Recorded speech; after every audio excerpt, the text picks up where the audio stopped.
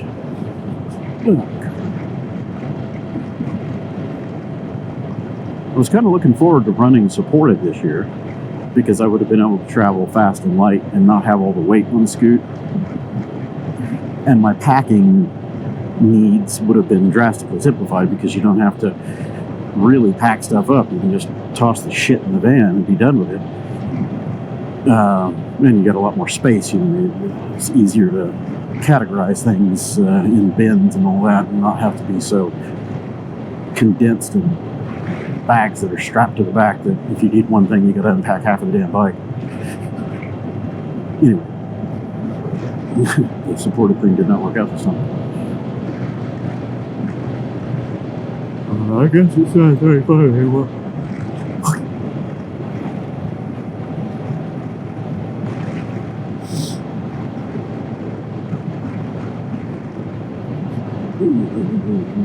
It's cold up here, man. What the fuck? Thought I was going to warm up. I wonder how many times I'm going to insert that clip of that parrot. What the fuck? What the fuck?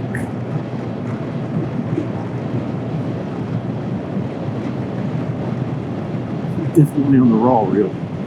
Oh, hello. Left, right, straight. Gravel. No. Good.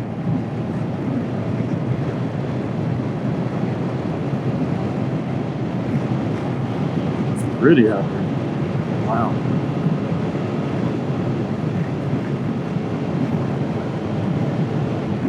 The Super Cub's hauling ass. I figured I would have caught up to him by now.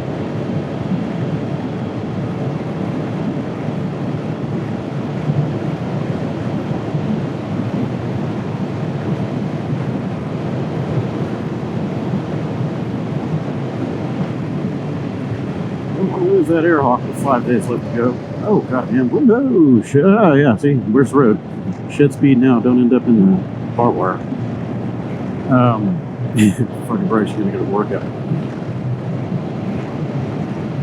You don't want to lose that AirHawk. 5 full riding days to go. Not cheap either. $100, really. Good luck on getting one during the run. You have to have a drop ship somewhere. Gravel, gravel, gravel, gravel. Loose surfaces, take it easy.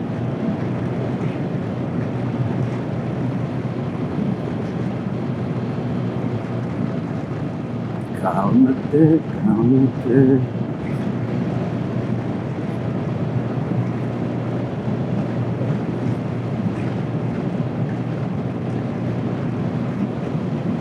Hey, boo.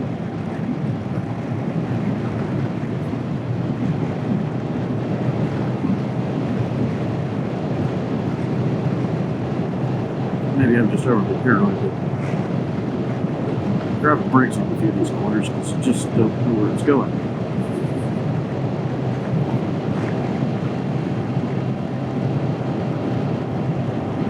Man, that's beautiful. Look at that. That is picturesque. I want to look at it. Can't look at it.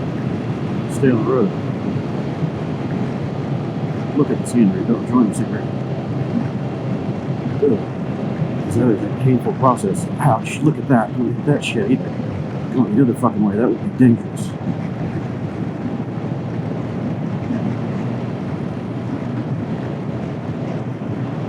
A lot of those Vespa riders running 7 tenths and 8 tenths. I hope they stay upright. I don't wish anybody ill will, but I don't know why or how those guys are doing some of the stuff they're doing. Hauling balls, railing corners in the wrong lanes, just crazy riding. On roads like this, that is not smart. And I'm not saying they're doing that today, but based on what I've seen the last couple of days. Hey, there's Super Cub boy. I didn't catch his name. I don't know nobody. I never remember people's names when I first meet them, unless I've really spent time. Enough of a walk on who people are. I'll recognize a face, but a name, no, not even close.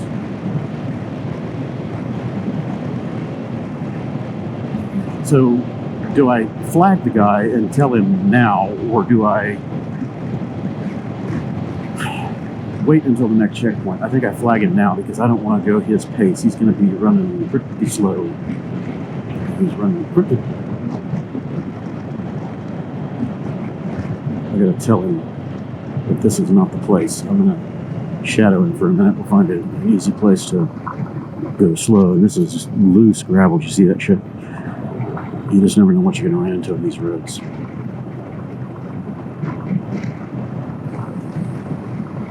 Yeah, this is loose, man. If somebody came cooking through here, they'd eat shit in a big way. This is soft.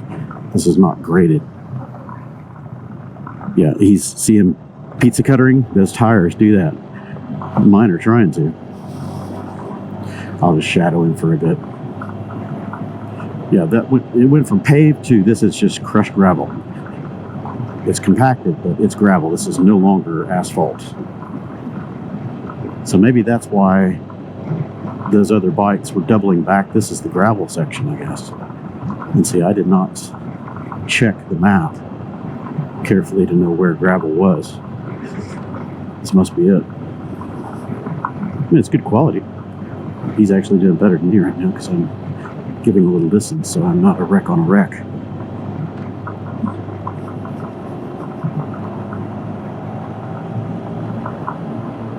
Ooh, the tire was slipping right there. I was spinning the tire going uphill.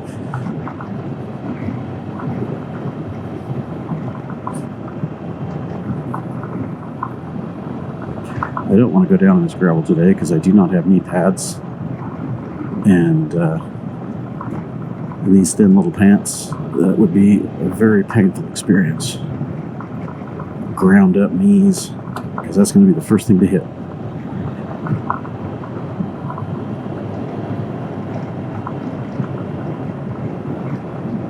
I was just wearing jeans in 23 when I went down on that bridge at 35, but I got smeared into the concrete, man.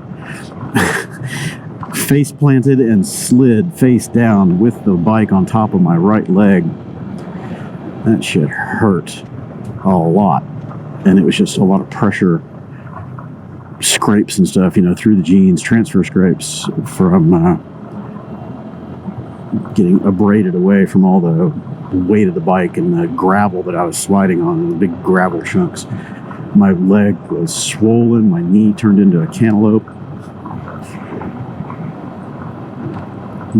My right knee was swollen almost immediately.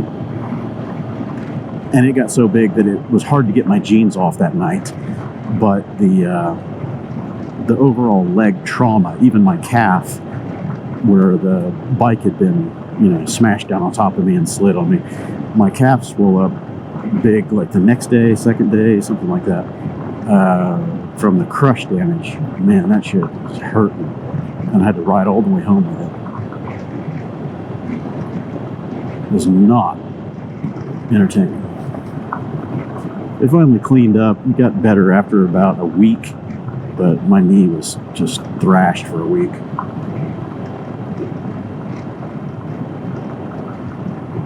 The bruising didn't go away on my calf for like well over 2 weeks, almost 3 weeks. Turned dark purple for a while, then brown, yellow, and faded out. It took a while. Crush damage is no joking matter. People can get serious complications from that. You can get blood clots, thrombosis, all kinds of crazy stuff.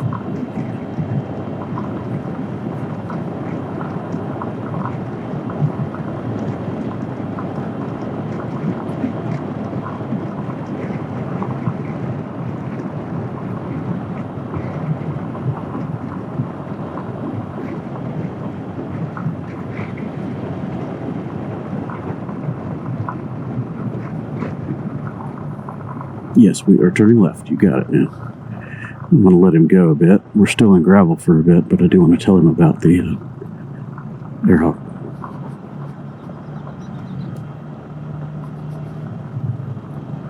I'll just follow him. I'm in a hurry and I don't want to eat it in this shit, so take it easy.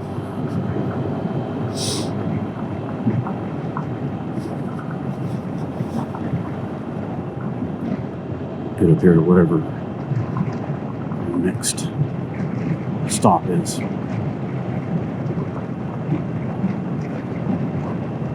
I couldn't help the first guy on the Vespa, but I can help this guy. Return his lost seat pad to him. It was right under his bike, so I'm assuming it's his.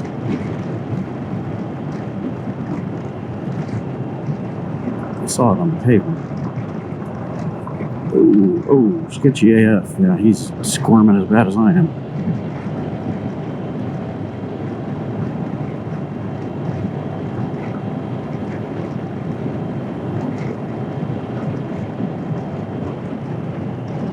So I wonder what inspired him to bring a Super Cub on this adventure. If it was my videos or just luck of the draw. I was the first one to champion this cause. The Super Cub on Cannonball. Ooh, this is sketchy as fuck. Downhill, loose gravel, into a T-junction. Yeah, I was the first one to bring it up, and everyone was flaming me, saying, no, it's not even a scooter. I was taking all kinds of shit.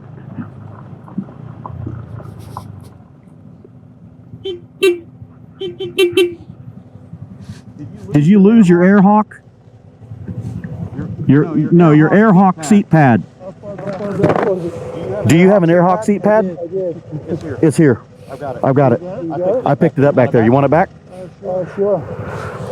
Or we can wait till, I mean, that's 4 miles. Okay, I'll just follow you. I'll follow you. Ooh, watch out for that guy. Ooh. Okay.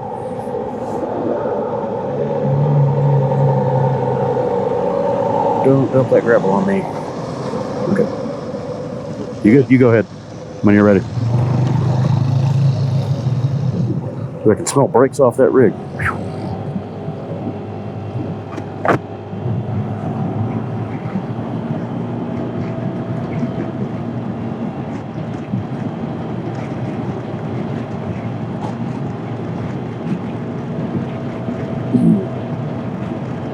Alright, so I'll do this good deed and then I'm going to haul balls. We're back on pavement. I'll follow him for 4 miles. That won't cramp my style too much.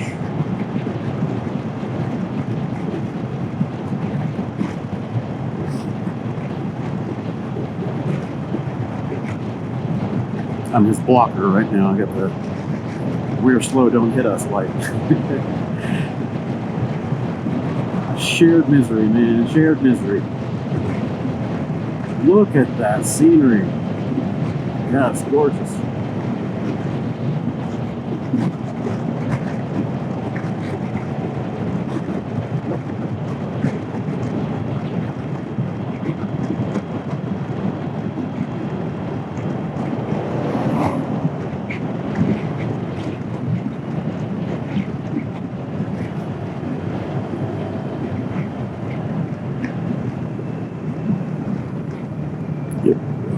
Hard right, doubling back. That rig is coming fast.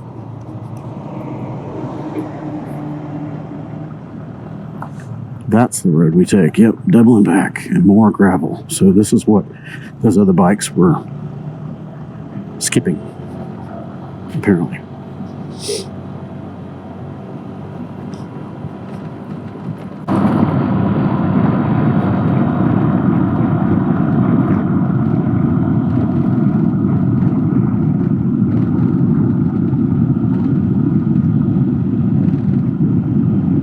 This is a good pace. I don't mind this at all.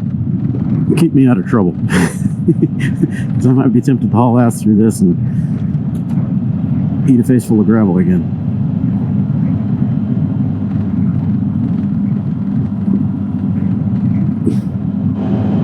It's a shame that I didn't give that section of re-edited video to Corey Voss for the big scoot. They put my day 8 crash in there, but they only had my chin cam, and the chin cam didn't have the audio of me and Tyler talking on camera. I had to get that out of the dedicated audio recorder and put it together with my 360 footage right here, facing backward toward me as I ate the gravel at 35. the edited video with all that composited was quite good, I thought, for my amateurish efforts. But they didn't get all of Tyler's commentary in the crash footage where I went down. And he's like, "Oh man, are you all right?" And I was like, I don't know. Can you get the bike off my leg? But they did find all the footage that I sent them, the pictures and everything. They sent they included the face plants into gravel because I had that picture exported from Premiere while I was editing the file, and I used that as the thumbnail for the video that I put out. And they included that in the credits at the end of the big scoot. That was pretty good.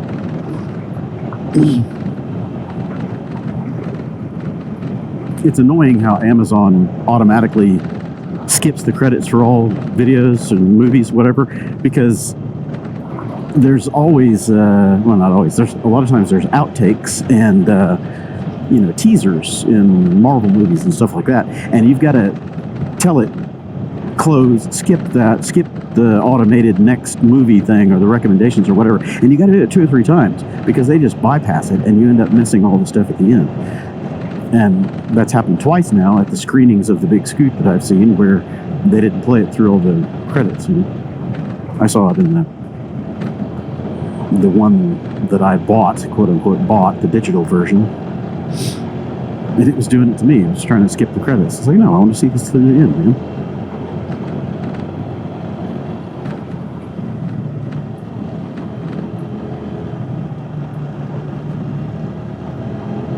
He's having trouble navigating this on the Cub.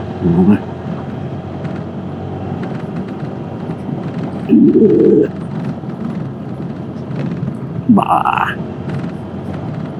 I can't believe that Adrian and I never dropped our Cubs through 10,000 miles and all that, especially carrying the trailers, because, man, the trailers have an idea of their own about which path you should take, and they really try to convince the rest of the bike to do that.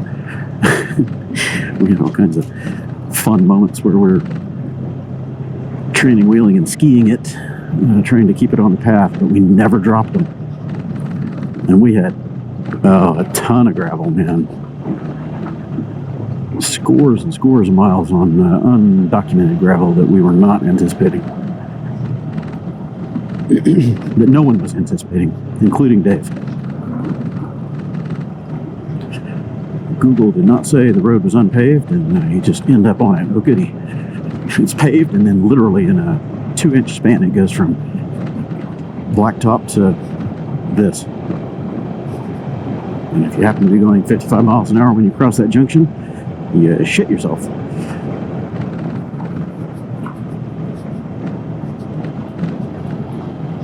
Because you're trying to figure out, okay, how do I slow down gracefully before I dump it and not dump it in the process of slowing down? And I really hope no one comes through here the other direction, because this is fucking narrow. I don't know how a Jeep or something is going to get through here with us on the road at the same time. And I'm not going for the ditch. That is straight down into the water. I ain't doing it. I'll take a head on before I go into that shit.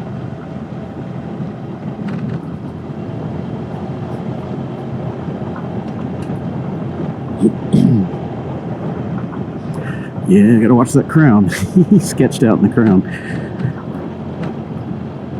Those pizza cutters on that Super Cub. Don't play nice with this. Knobbies would be okay on that, I think. Just a little bit of traction, something to keep the front wheel from cutting 45 degrees at the most inopportune moments. Oh, God, that was rough. So, I think this was only a 5-mile track of gravel. I don't know if this starts the 5 miles or if that other is loosely graveled paved roads were the beginning of that. So, but this is definitely Jeep trail here. This is rough stuff. And here comes the truck. Glad we didn't meet him on that narrow section.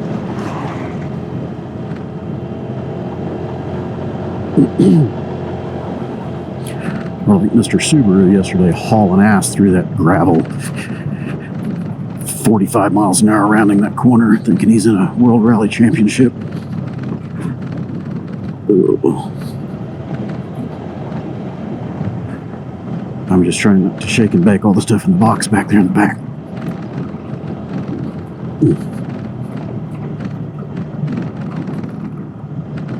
These are huge stones. 6-inch stones in there. Don't want to leave my plastics or my oil behind.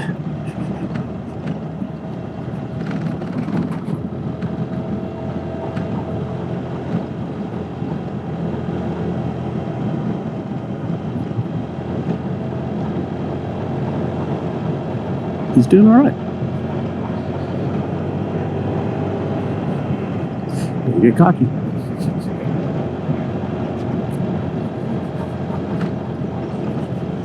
I'm hearing something rattling. Hope I haven't broken something.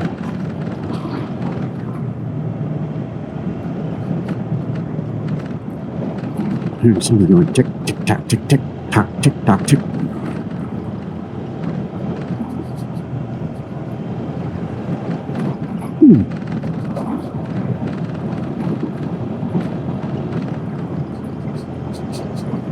Obviously, he wasn't sitting on his seat, his AirHawk before, so probably wishing for it now.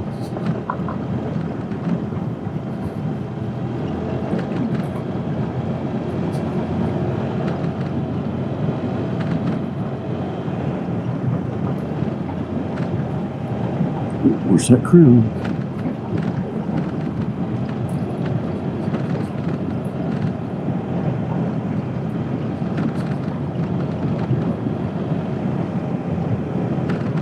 So I guess now would be a time when I'm thinking about his 125. I need to look at the stats because I might be just talking out of my ass, but what I've heard, we have it down. No, this is it. Is a CB 125 was in the points lead. CB 125. We don't have CB 125s except for old ones, and somebody told me it was a 1978 CB 125, and that wasn't proper because they didn't make them. And I was like, yeah, they did, because I've got one in my garage.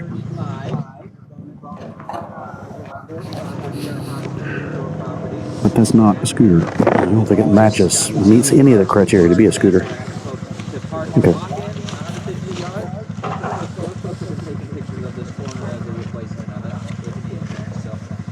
Checkpoint 1, Thatcher Road, I did. Maple Grove signage, guests only. Maple Grove. Sorry, I'm going to make you repeat. I apologize. So that picture is on the sign is on our property. We just have some overnight guests and things having a peaceful morning. Okay, so we'll walk down and take a picture? That's great. Yeah, sure. A lot of folks have been taking an alternative picture on this corner with me in it or whatever to hopefully get credit now. Okay, I'll walk in. Thanks. Hopefully the bike will stay put. Yeah, it's leaning okay. I'm good. All right, we'll go down and get my picture.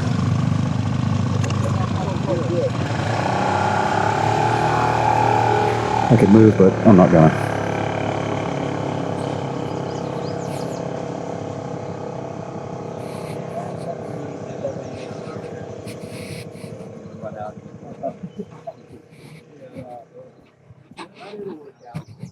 So how far down the road is it? And was I supposed to backtrack out of there? What was the original plan? How far in do I go? I'm looking for that hot spring guests only. Resort sign from the Y intersection. Yeah, I'm not taking that. Not on my bike. Please be respectful. Do not enter the resort. Gravel parking. Guests only. Where do we see that? It's way down here. So that sign.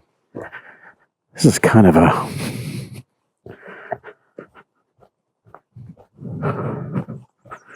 unfortunate checkpoint here.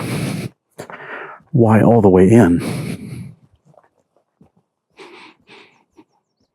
The Y doesn't have that. This sign, he said it's all the way down on the property. Am I wasting my time? No one's following me, so I don't know.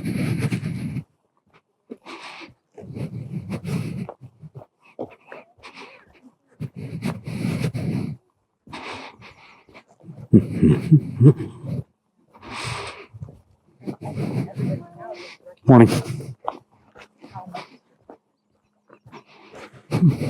I got people camping right up here. Where's the sign? Where's the sign? At the Y. At the Y. Y, oh, Y. Getting my steps in this morning. That looks like a sign. At the Y. Hot Springs guests only. I see the little huts. I see stone shelters. I can see guest parking. What the fuck, man? Where is the sign? Yurt parking. Great. Son of a bitch. Forest yurts. Where is the sign? I don't think that's the sign.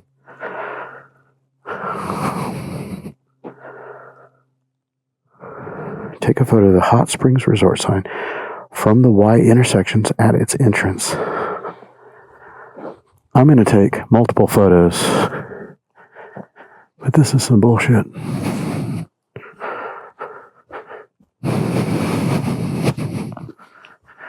I'm trying to figure the angle. Hills on the right. I think the sign has been moved. It's not the same sign. I see stone shelters, but there is no sign like that. And we're looking at this guy right here. Yep.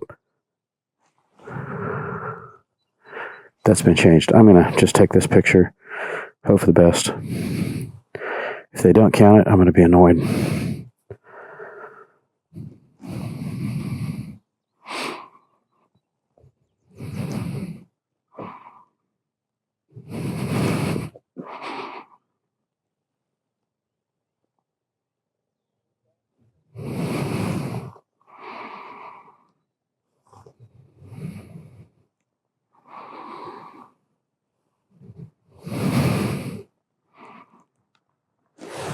Okay. Get out of here. Wasting time. Bike sitting on the road.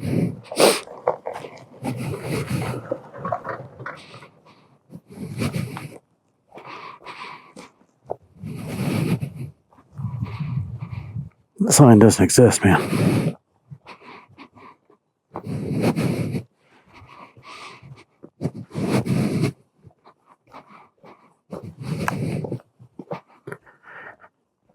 The sign they're asking us to take a picture of doesn't appear to exist. That sign doesn't.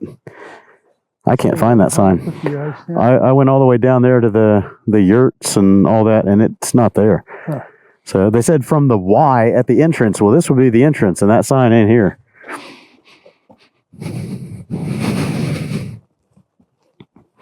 And it said, don't enter the resort. So, you know, we're already entering.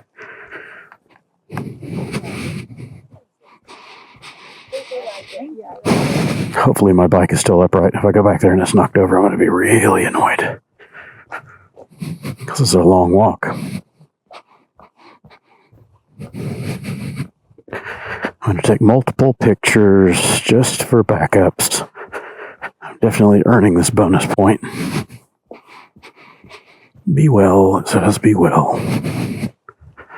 I'll be well as long as my bike is up and I'm not unhappy. I'll be well. I'll be well.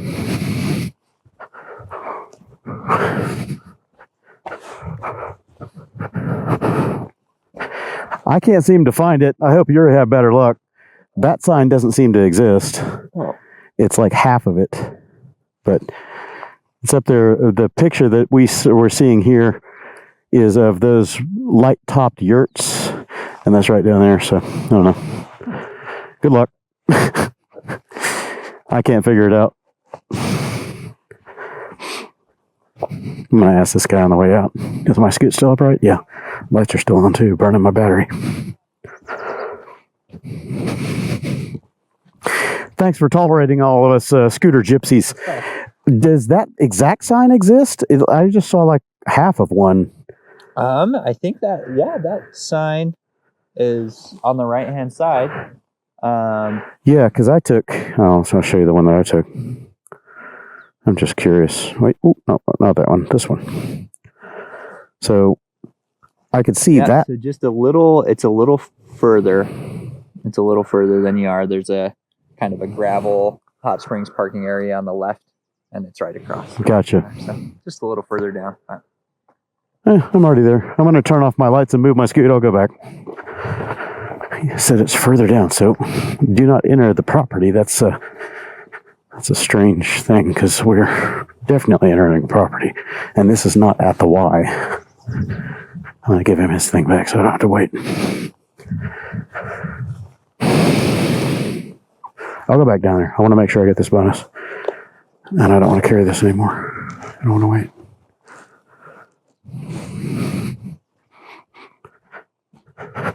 Is this the guy? I think this is the guy, right? Was this the guy? Ed Bolton? Yeah, this is the guy. I'm going to put this on his seat. There. Good deed done. All right. I'm going to walk in one more time. I'm going to try again. So just a little further in. Yeah, if you... I'm trying to think of any other markers to tell you. Yeah. So you walked kind of by those cars, I would imagine, on that side. If you go, yeah, maybe another like 50, 100 feet further. Okay, so I just didn't go quite far enough. All right, I'll give it a shot.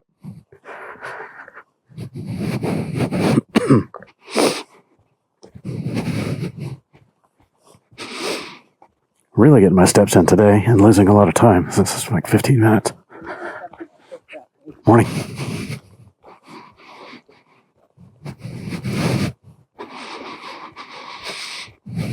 It said do not enter the resort, so, trying to heed the warning and be respectful. This is definitely going to hurt my time.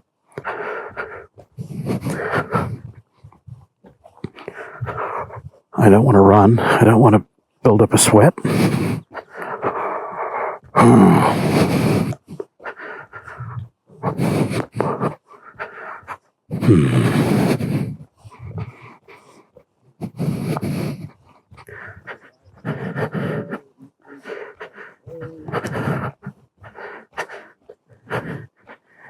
Did you find it? It's further in than I went, I think. Yeah, there's a building. Yeah, I didn't go far enough in.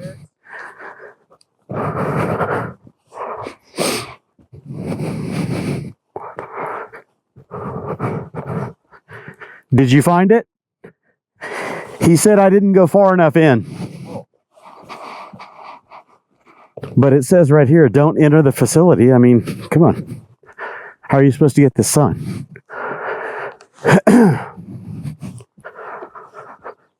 Getting winded. It's just past this, apparently.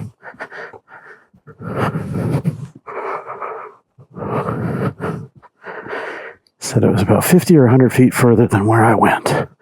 Yeah, he found it. It's all the way down here. He found it. It is definitely not at the Y.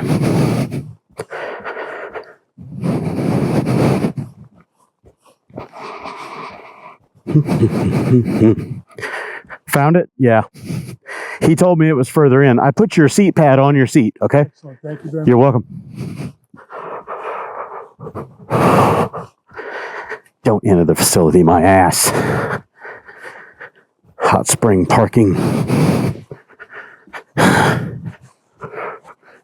There it is right there. We'll just walk right past it. Son of a bitch.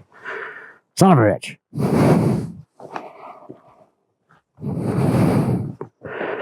Hot spring parking guests only. I'm gonna duplicate their angle. You sex up bastard shits. There's more trees than when that was taken apparently, so I'm gonna do that. Alright. I'm out of breath.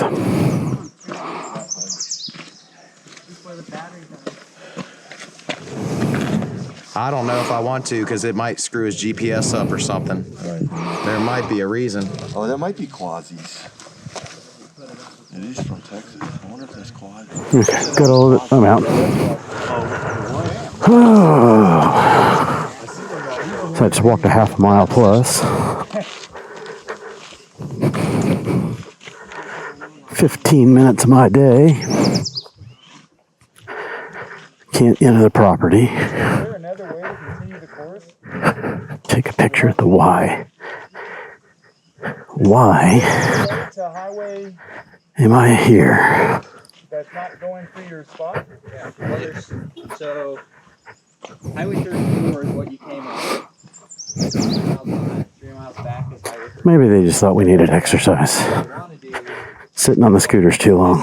I think 2.25 Get your lazy asses up and walk, right? Right? Yeah, we want to go to But I'm doing double the work because I went twice. There better be serious points attached to this fucking bonus. No worries. I wonder if Alex made it through here. He was early. Neil too. I don't know if Neil was doing gravel or not. This is definitely on gravel. Times 2.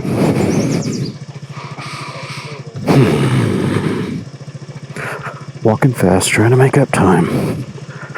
Getting the burn in the calves. These shoes are not the best for walking on this stuff. And I'm just bitching because I'm cranky. I'm getting more exercise than I wanted this morning. And I'm tired. Wah!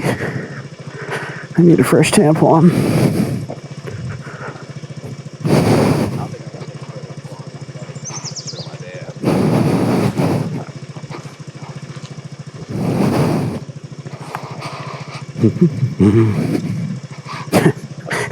Had I just walked 50 feet further that first time,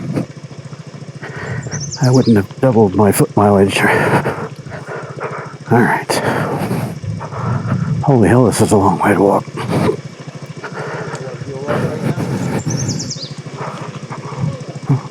empty my tank out. Yeah, I'm not sure if this is worth it. Does it say how many points that is? 60 points. See, I didn't even look. And these other ones are bigger. Thanks. I found it down there just a little further around the corner. Perfect. It was you that made me sign up for this trip. Good morning. Way the hell down there. It's nice to meet you.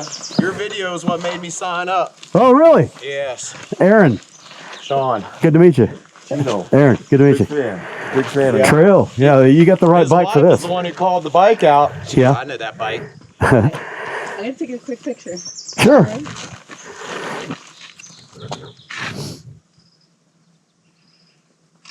Nice. My dad's Cool. gonna love seeing that.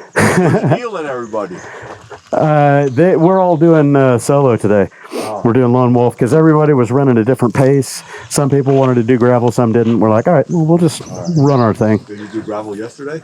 Yeah, all of it. I heard it was some bad. It was some gnarly shit. I managed to keep it upright, but there were a couple of cookie cutter moments where the pizza cutter tires were digging in. So Great. I'm so happy I saw you, man. Yeah, me too, man. that's cool. I mean, I'm glad you guys are enjoying The it. end of this, and now I'm miserable. Thanks. Exactly. Shared misery. I corrupt. Some of it's fun, and you go, I'm going to do this again, and some of it you're just like, I am not doing this again. Yeah, and then you wake up every morning going, fuck, another day of this, man. 500 miles. What the hell am I doing? I'm doing on a bigger bike next year. Yeah. For sure. I got an ABD, but Yeah. You and that Super Cub apparently can carry better speed with a trailer than I can with just this bike. It was a challenge. I was just vlogging on that earlier. I can't believe that Adrian and I didn't dump those Cubs in 10,000 miles. And we had probably 250 miles of this shit on that course. So I was looking at it, I was like, And it was unscheduled, undocumented. Yeah. Nobody knew it was coming. And then they got 70 miles of gravel. Oh, good. I like this. This is cool. yeah, it kind of keeps the wind off of me. And Did you make it? Build it? No, I bought it. Really? That's pretty cool. I like that. Nice Yep, it extra was those storage. Super Cub videos that suckered me in. Uh-huh. I was like, they're pulling a trailer. I should be able to do the same speeds they can do. Oh, yeah. Good luck, Hell man. no. Yeah. Well, what was funny is we were carrying better speeds on gravel with the trailers than a lot of the Vespas were doing, which made no sense at all because we're on little pizza cutter tires and they've got, 130, 140 mil wide. Yeah, I don't know. But anyway. Well, good luck, guys. Have fun. I'm going to try to make time today. I don't know if I'm going to be successful, but if I can keep it upright, that's a success, right? Yeah. We'll see you back at the hotel. So, photo of the Cisco Beach entrance. Okay, where am I going? Oh, I screwed it. 53 miles. 53 miles. Oh, no. Got it. Oh, no, no, no. It was downhill. Yeah, get him out from under it. I got the lever. There we go. That was the best case scenario. I got the brake. You okay? Take your time. Take your time. Take your time. Let it go. You let it go. Is the stand down? I've got the brake. Yeah, I'm fine. Sure? That's a little far over. I'll hold this while you're trying to get on. Yeah, get it more level before I try again. Yeah, move the bike that way because it's still. Yeah, I got the brake lever. Okay, yeah. Get it uphill a little bit. There we go. Perfect.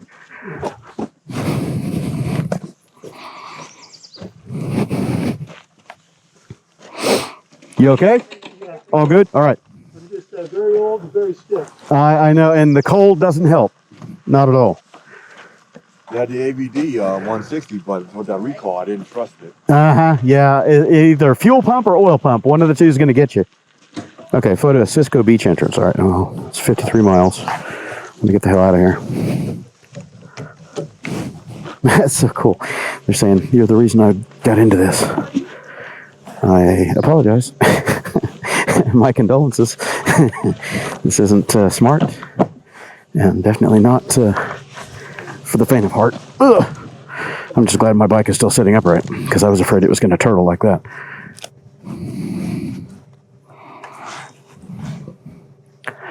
I'm going to the thin gloves now so I can manage my gear easier. Okay. I'm going to clear and hope I go the right way. Thanks so much for tolerating us. All right, now let's see if I can keep it upright. Am I going the right way? Are we there yet? Are we there yet? Oh, don't you go that way. Rock, ledge, forward. Ooh. So he was saying that some people were going further up the hill and taking an alternate picture. I don't know how you manage that. It's nothing but trees. And this is not a scooter path, man. This is a Jeep path. Holy shit. Oh. Yeah, big chunky friggin' rocks. Off camber. This is craziness. All right, Dave. You know I love you, man, but this bonus point is definitely worth more than 60 or 65 points, whatever that was. The next point was 75 points. Give me a break. This is a 100-pointer minimum. If we're willing to come in here, walk a quarter mile or half mile into a friggin' picture, and then endure this bullshit, this should have been a lot more points for this bonus. Now, granted, I could have read the card and made my own decision, but yeah. This is this is not a 65-pointer. Come on! Oh my God! This is fucked. This is not recommended. I hope that guy, Ed Bolton, I think was his name that I saw on the helmet. I hope he does okay coming up this, because this is treacherous shit right here. This is extremely steep. You don't want to go off the side of that, or you're going back in an ambulance or a body bag. And yeah, our bikes are not designed for this, not in the slightest. The trail, 125 back there, I didn't catch that guy's name, I feel bad. Holy fuck, don't go off the side of the road. Hopefully, he gets up here all right. I think he will. Oh, Jesus Christ, boulder, can't dodge it. Fuck this noise, man. This is some bullshit right here. There's gonna be a bleep reel for this one. Might as well just be a solid bleep. Oh, this is fucking stupid. What am I doing up here? This is not safe at all. Oh, Jesus God. This is not going to come out on camera. These are like 4 and 5 inch stones, and everything is sharp edged.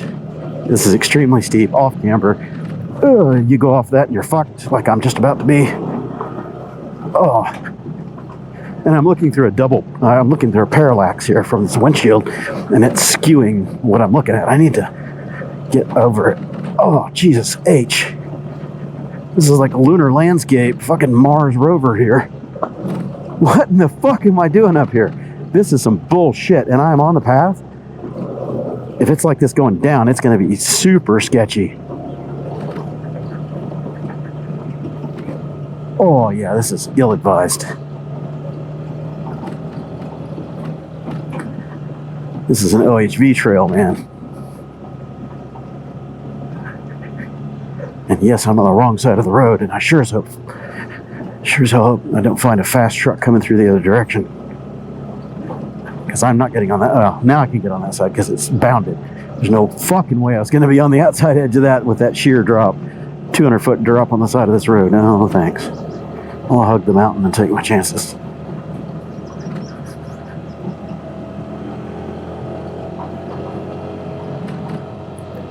These scoots just don't have the suspension for this stuff. And you end up bottoming them out, and then they rebound real hard or bounce, and you lose steering control. And end up taking a dirt nap. Gravel. This isn't dirt. This is a rocky road with shitty sprinkles. Come on.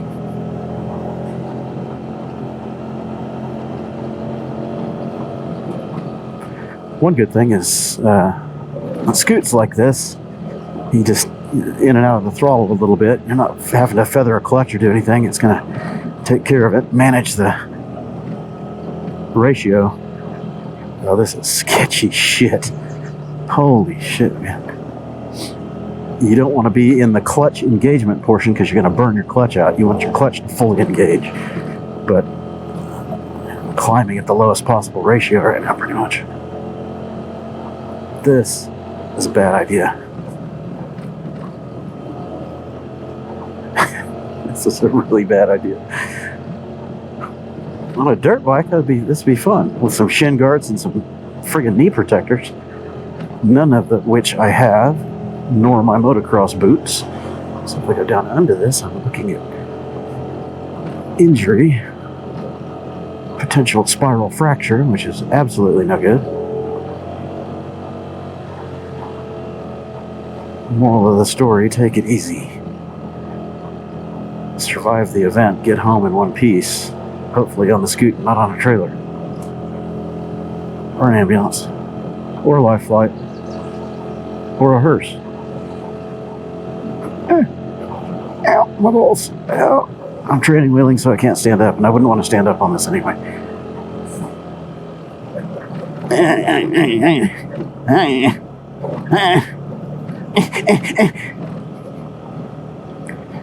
My maxi pad's riding up. Am I still on the path? Yeah, I am. I haven't even looked at the map. There's not many other ways I could go. I saw one little junction back there. Probably a driveway. People live up here in this shit, by the way. You'll be going through these crazy trails and you'll see a private drive. That is people who really like to be off on their lonesome. By themselves in nature. So there's nothing wrong with that, as long as you know how to live off the land and you've got your own supplies, because when the weather turns to shit, you're not getting in and out of these places. It's going to be a mud fest, slide right off the mountain. And then when the snow comes, if this is a snow area, you're not traversing this unless you've got serious off-road machines.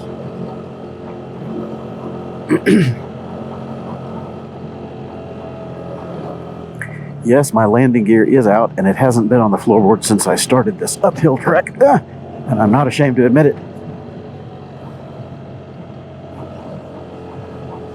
I'm hearing something fucking rattling. It doesn't sound right. I got earplugs in, so I can't hear it well, but it's like a crunching, grinding sound. I've been hearing it for a while. I don't know if I broke plastics or what. Uh-oh. Yeah, gotta be this way. That's like a private road. I bet that's somebody lives up there. Ooh, fuck. And a serious cattle grate. Ugh. You just might like a tangle with a damn mountain goat up here. Come flying down the hill and wham, ram me off the side. Ah, you thought you're up here in my land, huh? This is my game, my life, my house, buddy. Bringing your noisy little weed eater through my neighborhood. I'll show you a thing or two.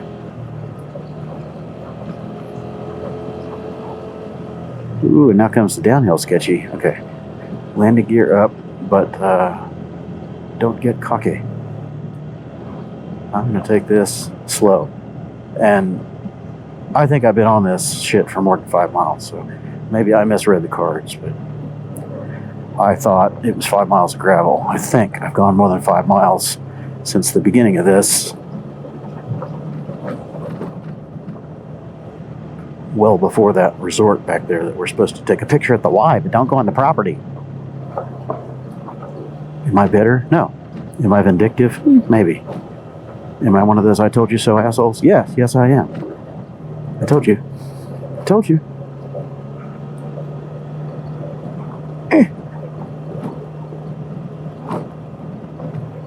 Yeah, deep crown. I'm not going to get cocky on this because it could wash at any moment. Some fatter tires and some knobbies. I won't mind this.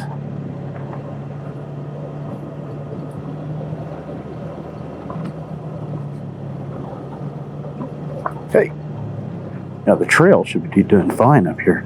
He's got knobbies on that thing. I didn't notice what tires he had, but they look like IRCs or something like that. Oh, fuck. Which way am I going? I really hope this is the way. Am I supposed to go that way? Looks like a farmer's land. Am I on the path? Looks like I'm on the path. Yeah, I'm on the path. Am I on the path? Tell me I'm going the right way. Update, you fucking arrow. It's pointing the wrong way. No, okay, it's going. Hey, there's pavement. I'm not overly stressed out, but I'm happy to see pavement. That goes right, I go left. Fuck if I know. Left, yes. Spatial orientation skills lacking today. Oh, let the fast guy go. He doesn't want to be behind me.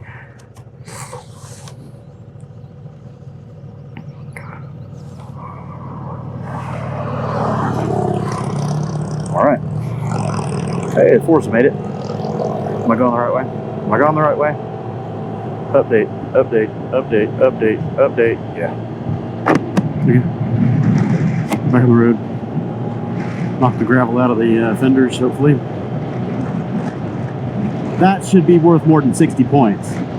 That was a high-risk item for 60 points. Come on, man. I gotta make time. I burned 15 minutes plus walking back and forth. God knows how much time on that gravel that could have been avoided. Oh shit, really? Speed up to stop. Oh man, this was a fucking no. Oh my god, this sucks. That's a half a mile of traffic.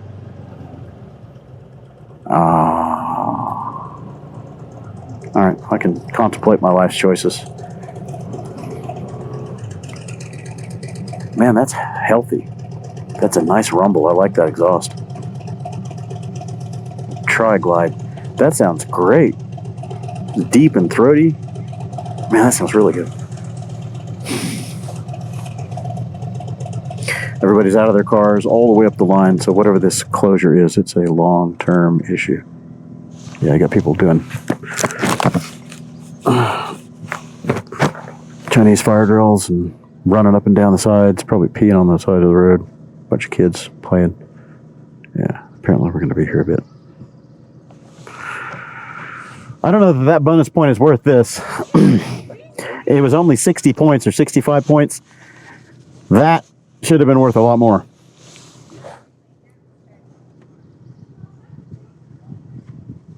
And now with this is going to cost time, serious time.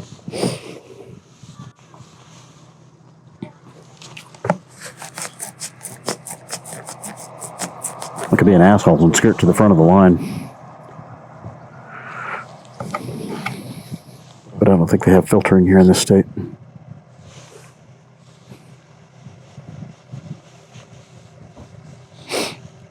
Is that still recording? I hope it is. Yeah. Everyone got back in their vehicles, but nobody's moving yet. Maybe somebody saw someone else getting in and thought, oh, that's our cue. No, doors are coming open again. Oh, false alarm. Got our hopes up. Yep, back out of the vehicles again. All right.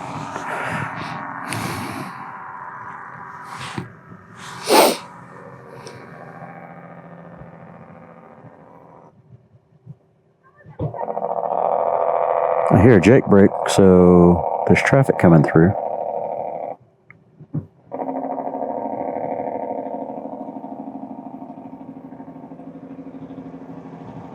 Yeah, it must be a one-lane.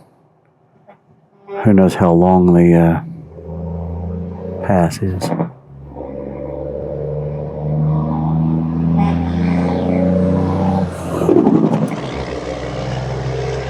Why is he jaking on shifts while upshifting?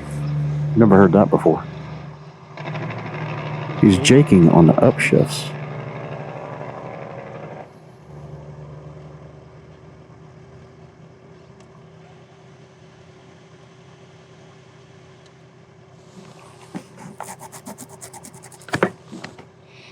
Yeah, I see traffic moving from the other side, so we've got a while to wait.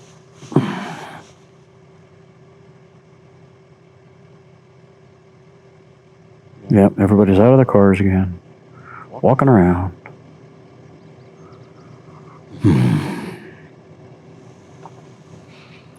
Alright, so from that shit show, how far back was it? Maybe 2 miles, 3 miles? It was 53 miles, so let's say 50 miles at this point. 50 miles from right now, 122.4. Dusty, can't read it. So, oh man, it's silt, can't see shit. So, yeah, 50 miles, let's say. So 172. 172, I need to be looking for the next checkpoint, or bonus point.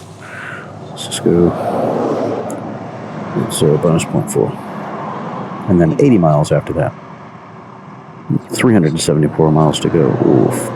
Oof. Traveled 139 miles. As of this last one, how far have I traveled? 122, it should be 90 miles. 86 miles, yeah, okay. I had 30 on the clock before I started today. Alright, so 170, I'm looking for my next marker. Oh, that was heavy. Literally. Crunch cars.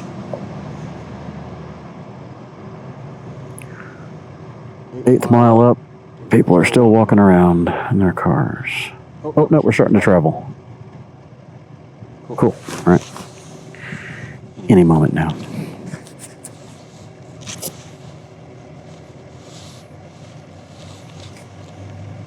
Two minutes later.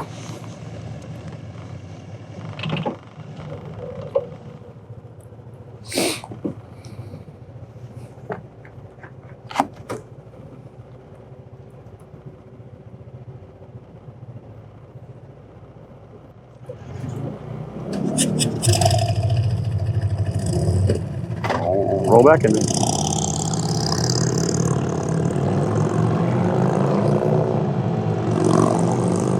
Man, the exhaust on that sounds really good. It's not harsh at all. It's very deep and mellow. I like the sound of that. That's awesome.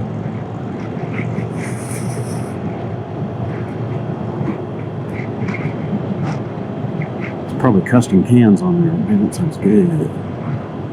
I'm not a big V-twin guy. Harley guy. It's not really my thing. That sounds good. Cache National Forest.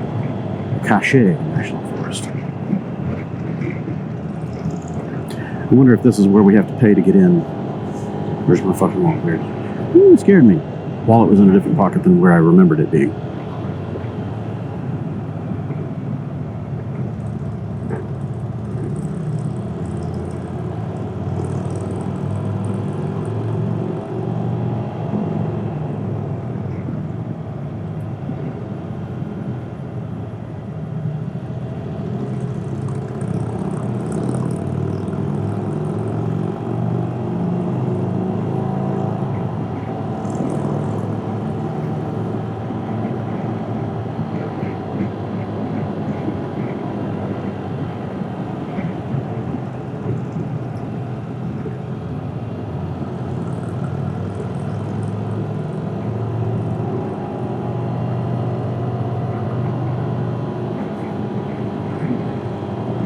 This is bass ackwards. We're in the left lane, he's going this way, he's in the right lane going the other way. Have we just entered England and I didn't know it? Or Australia?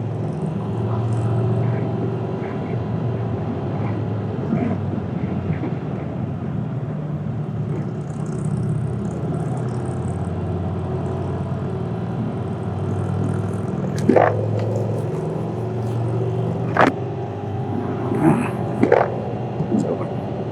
It's ventilation. Little gnats in my helmet here. Keep running around inside my visor and on my face, bugging me. The bugs are bugging me.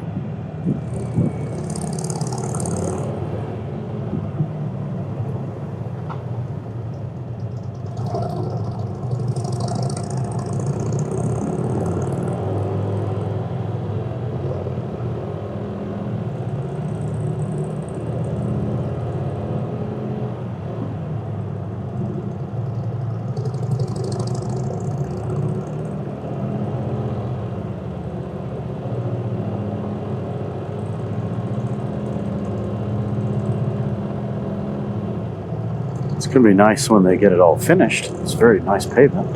Asphalt. Black toppy.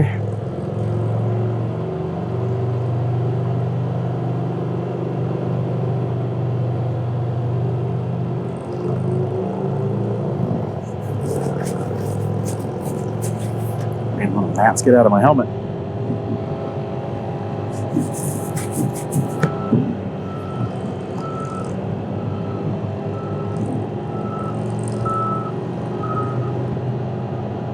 Welcome to Cannonball, Australia, where we're now traveling on the wrong side of the road.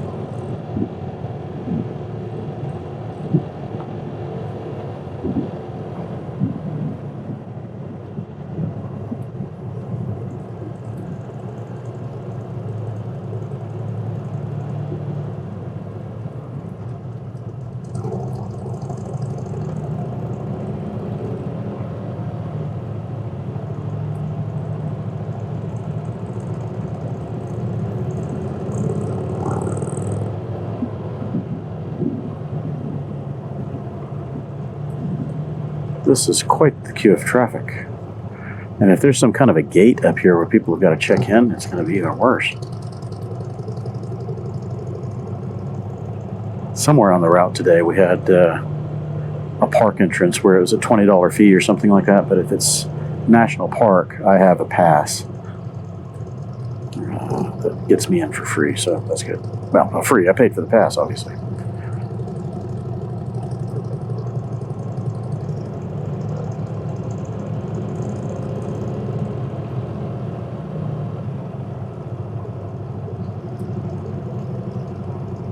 Trying not to stay right in the clutch slip zone. I'm either on it or off of it because I don't want to burn the clutch on this thing. I've never really played with the engagement point to know where the slip to lockup is. It's lower than this, as far as speed, but I don't want to be stuck right there just burning the clutch. Got a lot of miles to cover still. A couple thousand miles to go. 2,500, something like that. That's a hot job right there.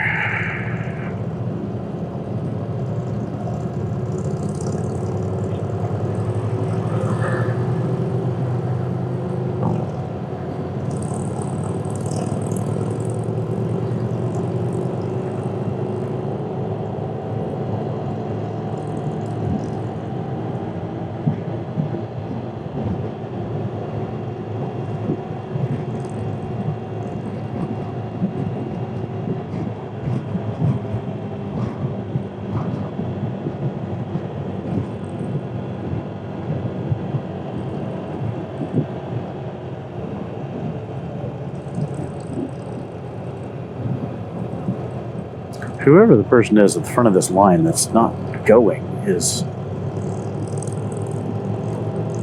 causing all this backup. It should just go. I mean, yeah, it's a construction zone, but I didn't see a sign posted anywhere. You can probably get away with 35 or 45. We're rubber banding between 12 and 40.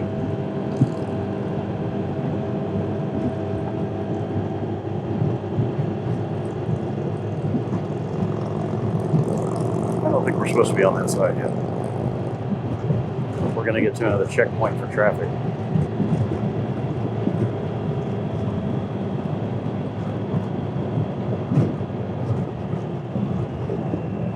File it back in, dopies. We didn't get to another control point, so that means right lane is still off limits.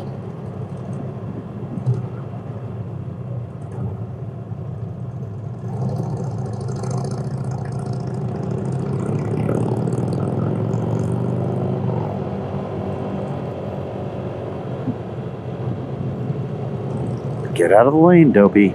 There's a truck over there.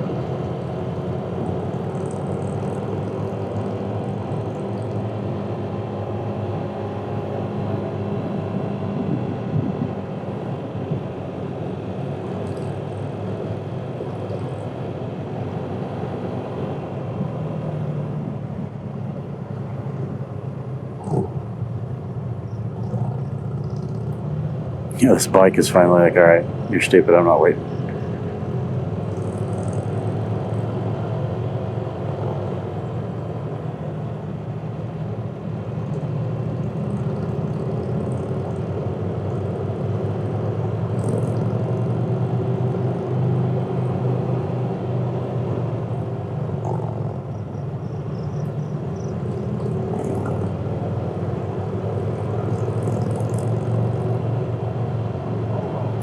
Moron.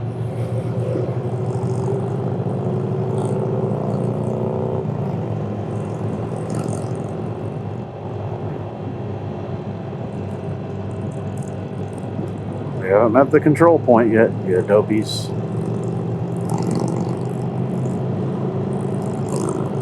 There's going to be a flagger up here. That's the end of the construction.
Jockeying for position, just maintain people. It's one lane until we get out of it.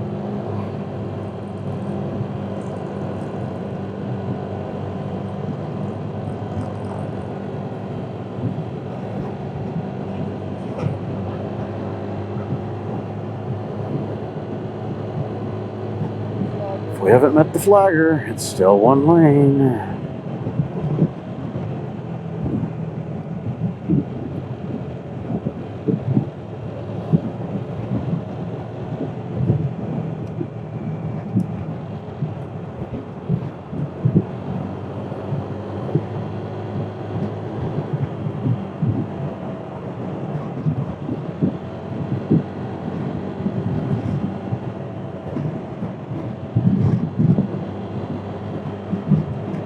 Huge queue on this side. Oh, short queue. All the traffic's going this way. Man, that's nothing. And there's only, what, 5 cars, 6 cars? Not a quarter mile of pent-up cagers that are ready to mix it up to get one spot ahead.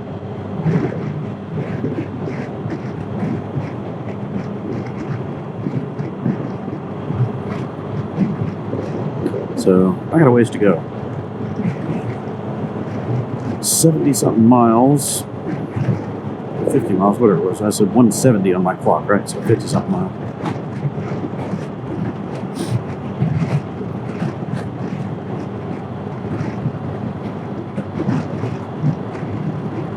So unfortunately, that whole bonus point situation back there was probably not worth what it's going to cost me in time because of all this traffic and construction.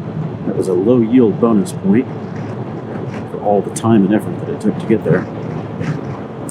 Probably not a good endeavor.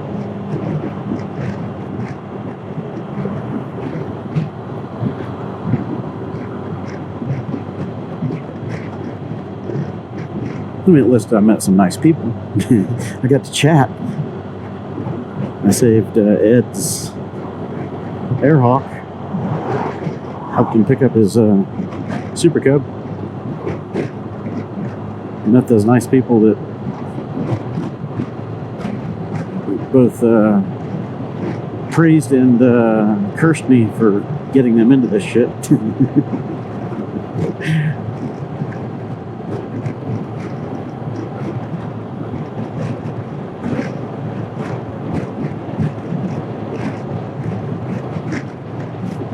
I said it once, I'll say it again. This is not necessarily smart or sane, and it's certainly not what these machines are designed to do. It's a test of man and machine.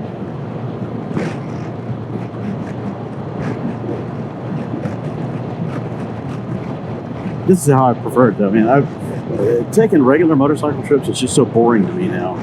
I've done it for so many decades, and I'm not saying that like I'm stuck up for some highfalutin whatever. It just, I've done it, and this plain and simple. I've got millions of miles on 2 wheels, and it just becomes kind of blah after a while because you can do the same old thing, you know, same big bikes all the time, and it's easy. There's no challenge. I enjoy the challenge. Do it on a small machine where packing is a lot tighter. You don't have as much horsepower to do what you want to do, so you got to really think things through. Space and weight are at a premium, and then take them out of their environment where they're supposed to operate. Just throw a bunch of curveballs. Without some challenge, it's just commuting, man. Although commuting in Houston can be a challenge.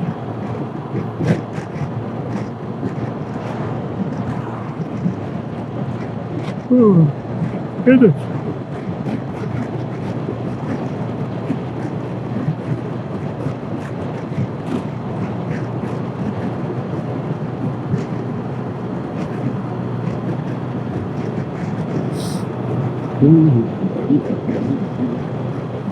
I'm going to set the autopilot and the wake-up alarm. Just tell me when that hits 172 miles. Okay.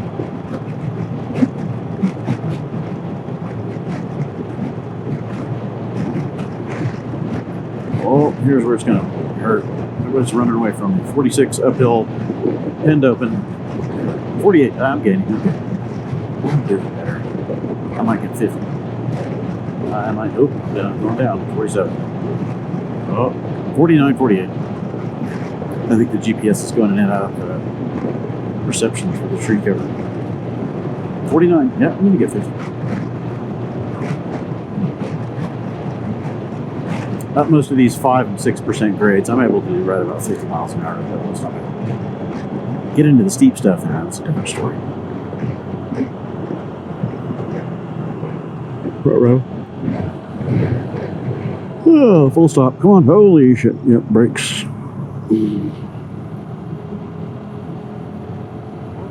This is RV up there in the front, or not RV, it's a truck pulling a trailer going 10 miles an hour. What the hell? I know you can go faster than that because this can go faster than that uphill. And you've got probably 20 times the displacement that I do. Easily 20 times. This is a 153. Come on. I know that truck's got at least a 350 in it. 5.7 liters a go.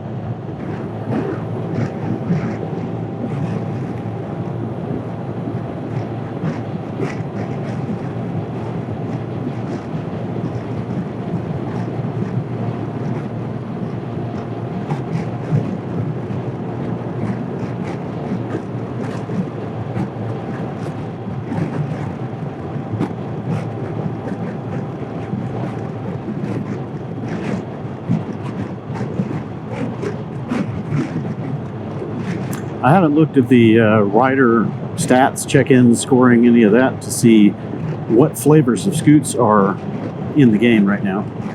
And we are just rubber banding like crazy, and it's that one truck up in the front that's doing it. He just needs to shoulder and let everybody go by him. This is ridiculous. In the rider stats, I want to see what the smallest bike is that's participating in this. Ron Rumpf was talking about doing it on a Navi. Holy shit. I can't imagine some of this stuff on a Navi.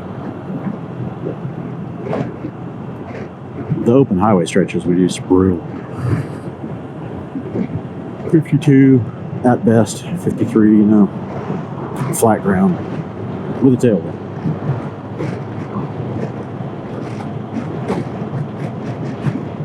And climbing these hills, man. My sympathy meter would just run out. I wouldn't have it to give. Slowing everybody down, being that guy for 4,000 miles. I don't think I could do it.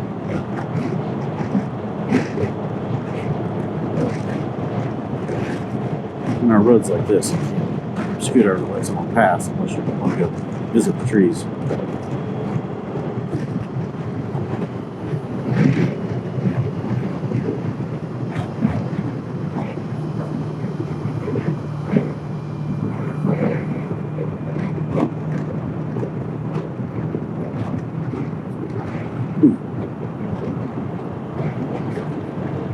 Get on the road, quit over braking. Jeez Louise, get 4 wheels.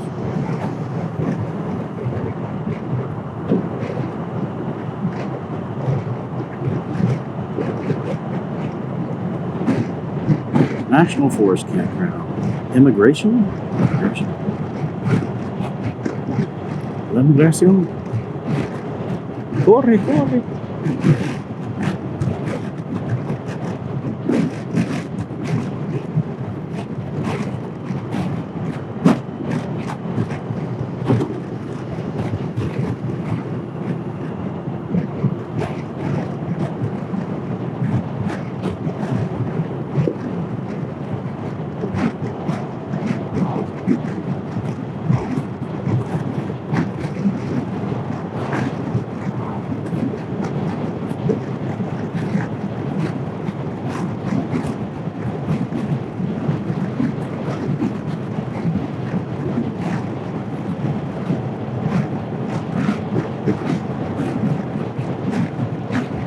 This would have been fun solo. Coming down this rail and stuff.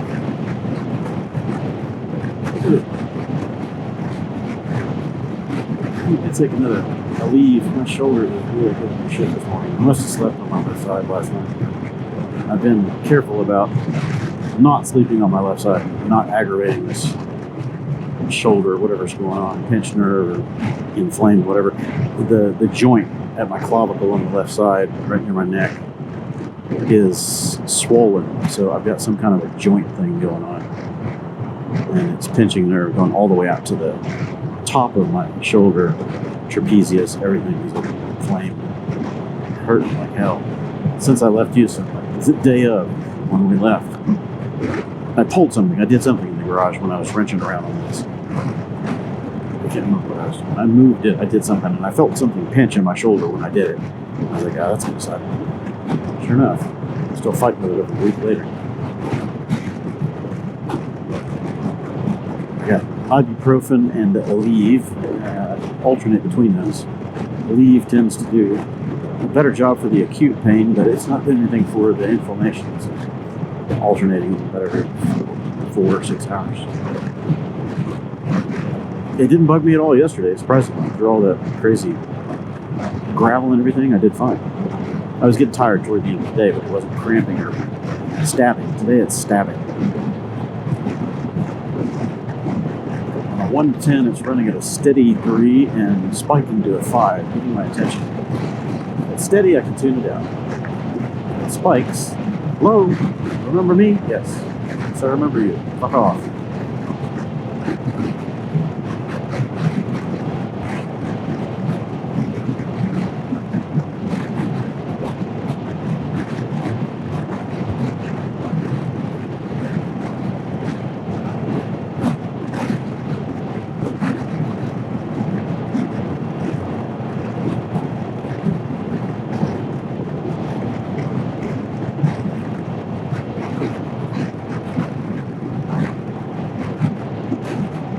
Well, I'm making up the mileage for all of the climbing that I did.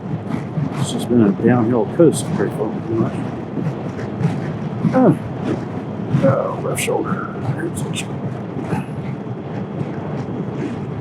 This position on the bars right here is aggravating.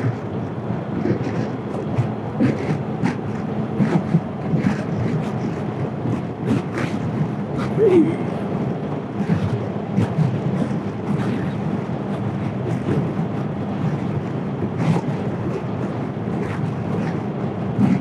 Hey, Camp Bartlett. They got my camp over there. Maybe I should just go over there and check it out.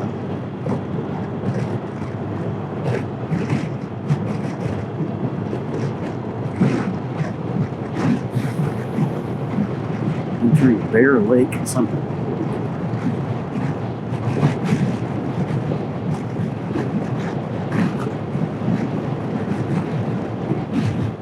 Weather station.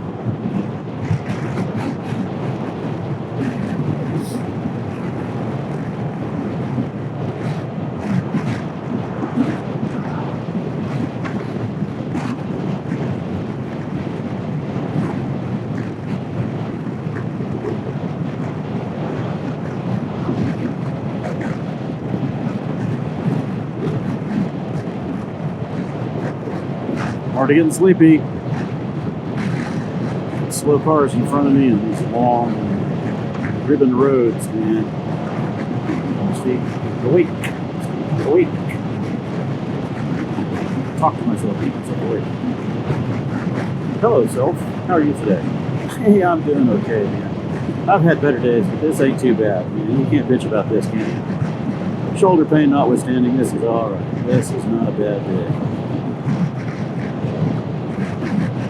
How are you doing in the Cannonball standings? I don't have a fucking clue. Not a clue. I don't even know where I am. I can't remember my name half the time. Cannonball brain's in full effect, but I'm hanging in, man. I'm in control of this machine here. I don't remember what it is, but it's got these 2 handle grip thingies, and I seem to be pointing in that direction, so best of luck.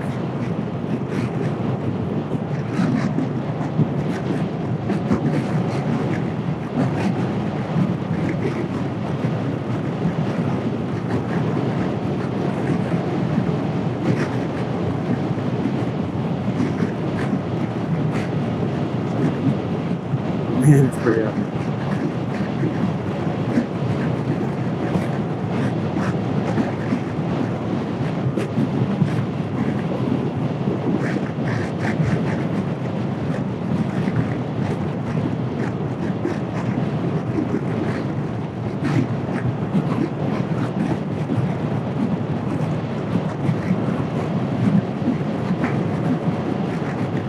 I'd love to be out here on my Monster.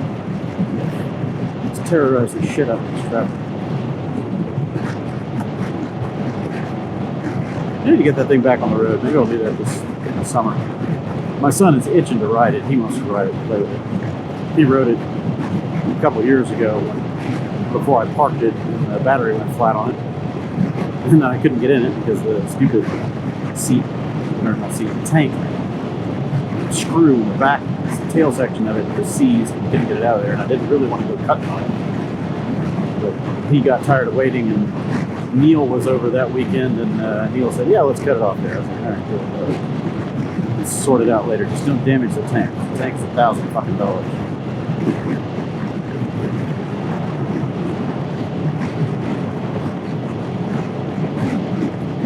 I need to get that thing on the road. Get out in the car, some twisties again, play with the torque. It's good fun. It's a fun machine to hoon around on. Definitely fun to get around in traffic. It's one of those road superiority things. If I want that spot, I'm there. It's mine. I got it. It's not a discussion. It's mine. You barely even have to downshift, man. You can run that thing around in 5th or 6th gear, and 40, 50 mile an hour traffic, whatever, just loping it along, and instantly squirted up 30 or 40 miles an hour faster right through a gap in traffic. You can absolutely be a hooligan on that thing. It's part of why I quit riding it. I caught myself being too aggressive. And I don't put those videos on YouTube. I think I've discussed that before. If I get out on my fast bikes and start tearing ass, I don't record those. It's my time. Besides, I don't want to post incriminating evidence. I might do dumb shit on scooters, but it's plausible deniability. I'm just an idiot on a scooter, right? You do that same shit on a sport bike, especially a naked muscle bike. Nah, there's no leeway. Cops don't have a sense of humor about that. I know, I will one. Scooters are innocent. They fly into the radar. Literally. You get ripping by a radar. Cops will pull over the cars thinking that it's the car is speeding. Unless you're the only one out there.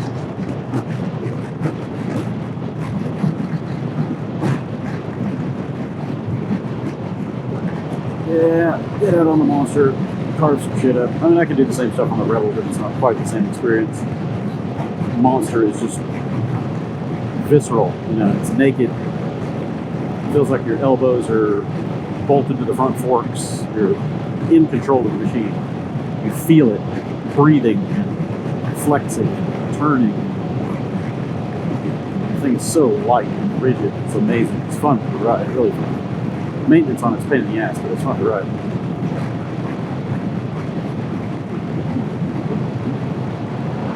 Ride at 100 horsepower and 74 pound-feet of torque or something like that, I can't remember. But it only weighs like 368 pounds. It's just a Rector set with an engine. Good fun.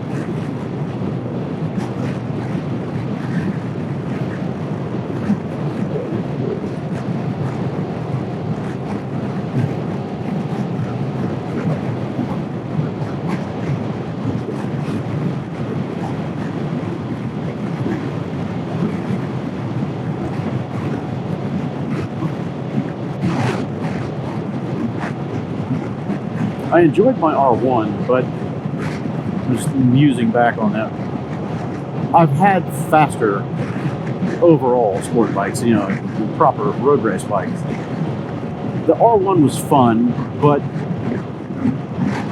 I don't know. I never really melded with it that much just because of my riding needs and habits. It wasn't a good daily bike for me. It's not comfortable enough. It's not made to be comfortable. It's made to go out on the track and tear shit up. And that was a 2008 R1, one of the last ones of the all-analog, real sport bikes, in my opinion. You know, there was no rider aids, none of that traction bullshit. It was factory was 168 horsepower to the rear wheel.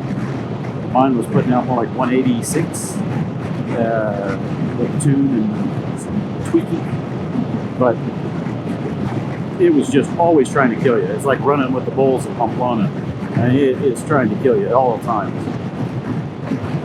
It's fun to ride, but again, I found myself being too aggressive with it. I didn't want to become a grease stain on the pavement, so I figured I better shelf that, put it away. Because absolute power corrupts absolutely, and when you've got that power on tap, you use it. And I've got the speed gene and the itch, the addict's itch, and it's so hard to put it down. I've gone so fast and racing, doing the dumb shit all my life that if I've got access to it, chances are I'm going to use it. A recovering speed addicts Anonymous. SAA. Sitting there. R1 crack cocaine candy is sitting right there. It's kind of hard to not play with it. What are we doing? Turning in rather suddenly? I'm not turning. I'm turning right. Oh, it was those guys. All right.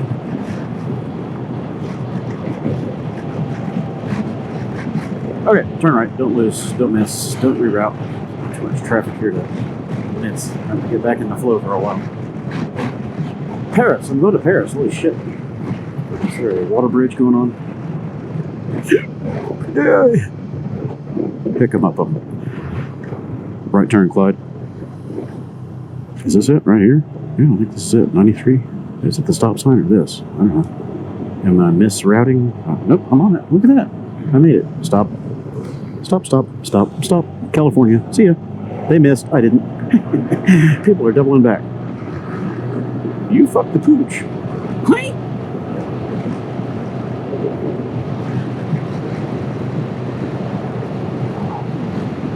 Paris. 3 miles. Damn. Took the express route.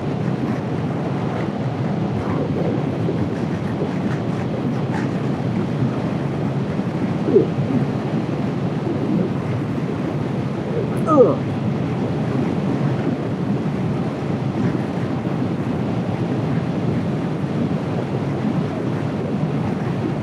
Ooh, air's getting chilly again. Of course, I'm going fast. Fast-ish. Fast. It's more fun to ride the slow bike fast than the fast bike slow. She is screaming her little one-legged lung out. 9,000 RPM. Sing! Squeal like a pig!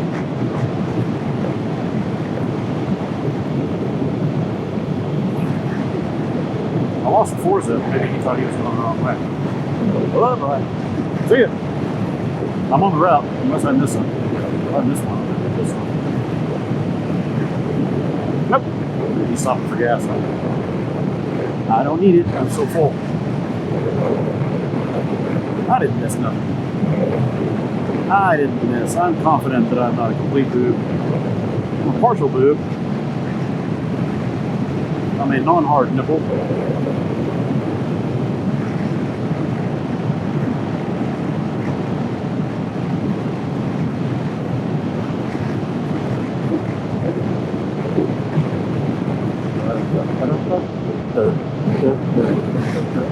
There's weird little icons on that thing sometimes that bug me. It looks like it could have been a checkpoint, you know, right there. Oh, it's those mile mark things. I gotta turn that shit off. I want to regenerate this file, maybe tonight. I'm going to turn those off. The mile markers are set every 5 miles on this thing. I need to set it to maybe 10, 20 or something like that, just so there are fewer of them. Or I'll just turn them off because I don't care. I just need checkpoints and turns, and I see that in there, and I'm like, oh shit.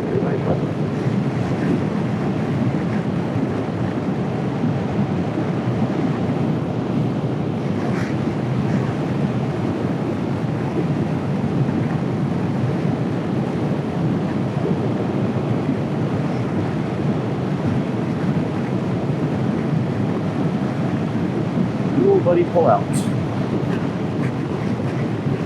45 zone.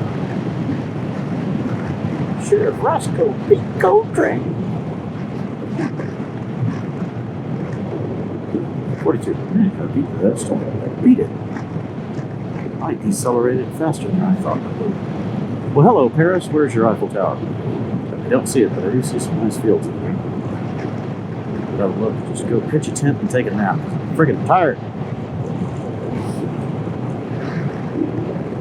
You don't mind me out here with the cattle, do you? I'm just going to lay down and try to avoid the cow shit. I've slept out in farmers' fields more than once. Get their permission, of course. Oh, that bird just ate. That's a shame.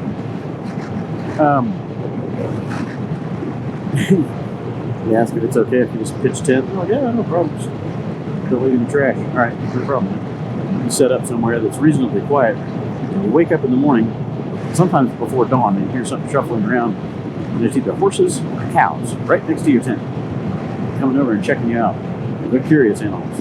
As long as you're not moving fast or doing something that freaks them out, spooks them, they'll come over. They want to check you out, sniff you, and say howdy. Take a dump right next to your tent, so when you step out, get a surprise. I'm not joking. I've done it.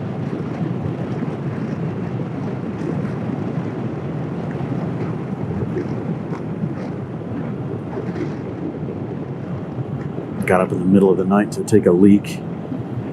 Stepped right in a patch of fresh cow shit. Squish. In my bare feet, no less. That was an interesting moment. You know, you can't even be mad. You're just like, really? Really?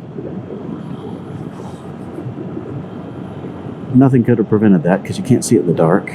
Unless you're smart enough to put on your headlamp before you get out of your tent.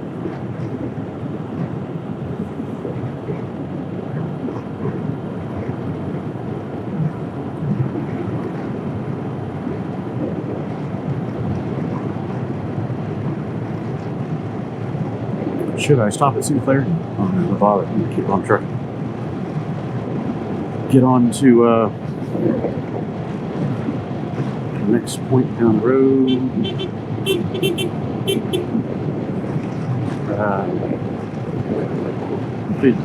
There's 45. I don't know speed. I'm just anticipating. Yeah, I can go 200 miles in this tank, so I'm going to get further down the road. But I will do a couple of opportune stops. Because I'm not going to make it the whole day. 512 miles, I need a tank and a half, or a load of fuel and a half.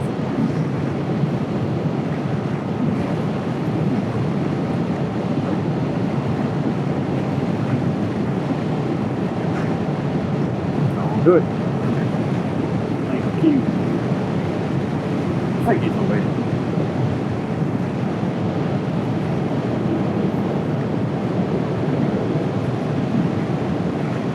Bloomington coming up next.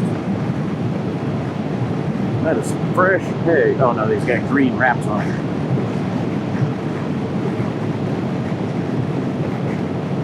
Oh, that's green hay. It's fresh. It's pretty cool. The new hay bales these days, they put this green mesh twine over it. A whole lot more efficient than the old hemp straps or baling wire or any of that. It's plastic, you just cut it, unroll the hay, a whole lot easier. Pretty strong stuff too.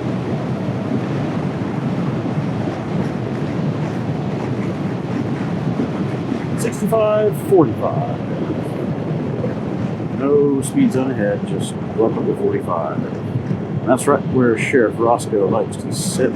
Fuck up your day. You're speeding through my town on that damn little plastic piece of shit. Ding.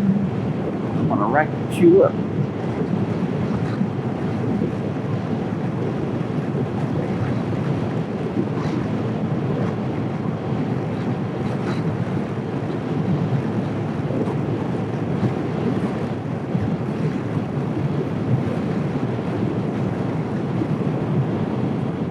Damn, what are those?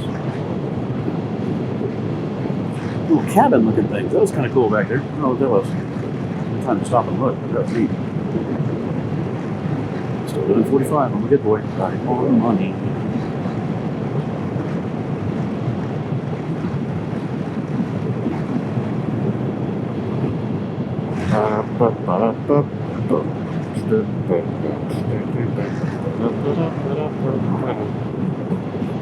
Snowmobile.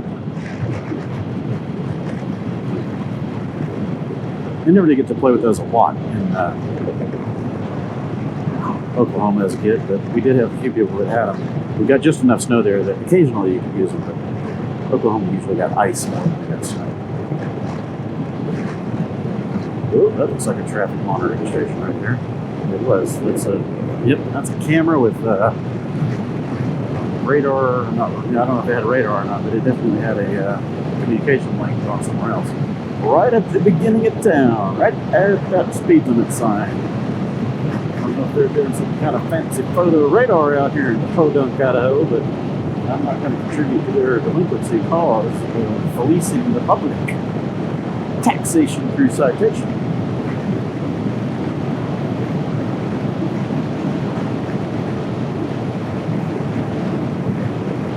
Good. And Forza in that van should take off because I ain't getting no faster.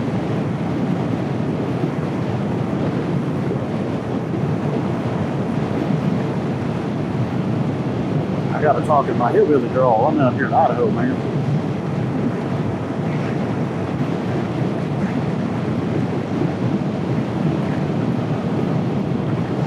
It's funny, growing up in central Oklahoma, we didn't really have much of an accent because everyone came from everywhere. And we just had a very neutral accent, not much drawl or slants into our speech other than local colloquialisms, local sayings, slang, stuff like that. It's just southern in general. But until I moved down to Texas, people had no idea that I was from Oklahoma. No clue where, because they couldn't place an accent. So I tell them I'm from Oklahoma. And they're like, really? I have friends that live in Shawnee, Yukon, and all over the place, and they've got a drawl. You know where they're from. But then when I moved down to Houston, 30 years ago, I started picking up a lot more of the southern drawl, the slang terms and things like that we don't have in other parts of the country. So just a comfortable down-home way of talking.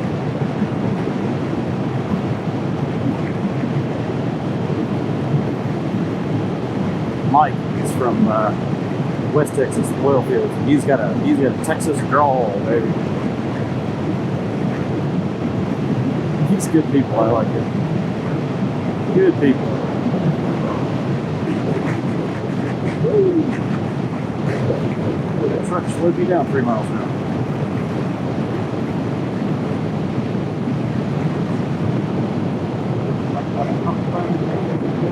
Straight. Oh shit, we gotta turn it out. I'm still looking at the radar. Okay, so right means left. I'm going left. Right? No, left. Right.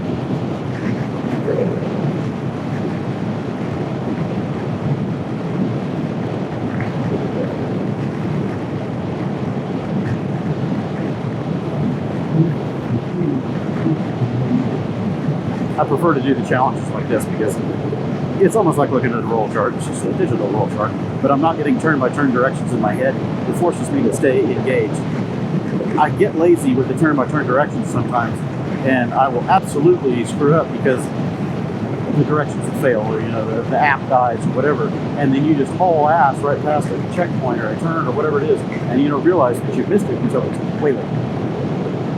Way late. So I think that the turn here. Is there a turn? Is there a turn? Is there a turn? Where am I supposed to be turning? Is this it? What the hell? Huh? Fuck, I think I'm missing it.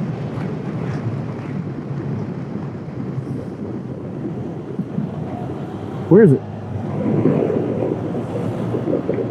Where is it? See, this Garmin, the level, the zoom level.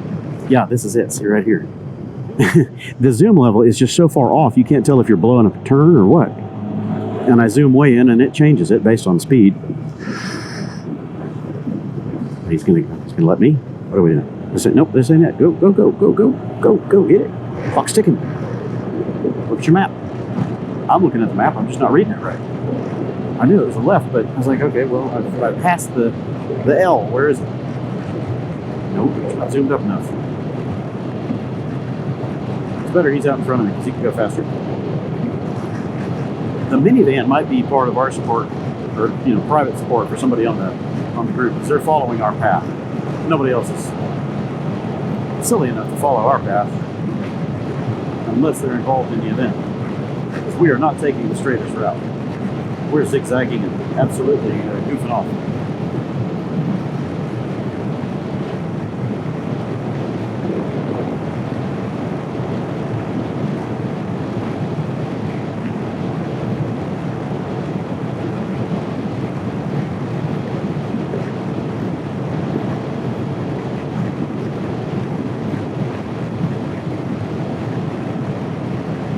Back up. Come on, back up. Don't do it. Deflating.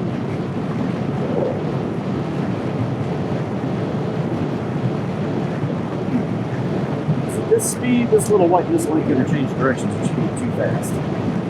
I can get all the wind these brakes. Still be traveling for 180 feet.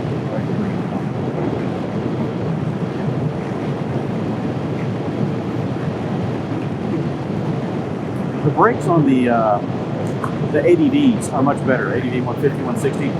I've not ridden the 160, but I've ridden the 150, and it's got much better brakes than this. I mean, much better. You can crank into those binders, and it squats, it stops. This thing, not so much. Haul it down, but it doesn't have ABS, and it doesn't have big enough contact patch, so you're really managing that lockup if you want to get down quick. And the front brake lever is so high effort. I mean, you gotta grab a handful of that and really bring her down to panic stop. And then, of course, you know, if you grab too much, it's gonna lock up on you. I haven't really done a panic stop with these pads, the double H, PVC, double H, sintered copper, metallic copper bronze, whatever they are. They're working good. I like them, but still a lot of lever effort. Commit. You got the power, man. Make it happen. Get it done so I can get it done too.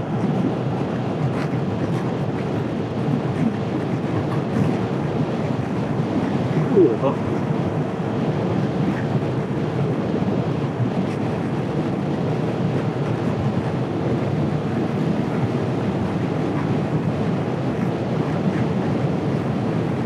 And if I were on that 300, I'd be hauling ass. I'd be running 75 plus. Get there. This is a long day. These long straight stretches. That's where you make time. I can't. I'm tapped. And I'm in a 25 zone. Yeah, right. If I can hook up, Sheriff Roscoe won't feel day with me. That's reckless driving. Setting the speed limit. Riding that Japanese piece of shit on my streets. Oh, wait. Oh, let me call that one back. That ain't Japanese. That's Thai. That's a double. Now it's a 25. Hey, straight to 25. Did I get it? I'm still 30. Thought I got it.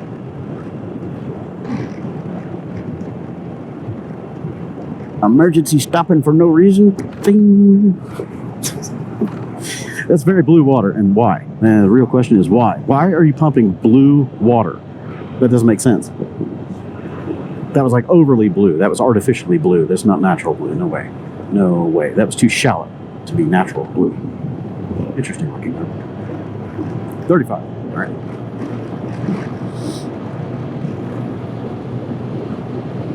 It's a shallow, big friggin' lake out here. Is that part of the shallow?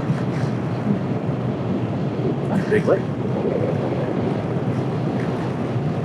That's a nice boulder.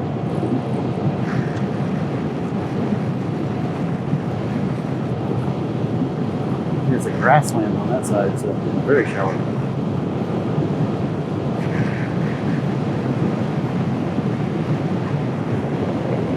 $25 on balls.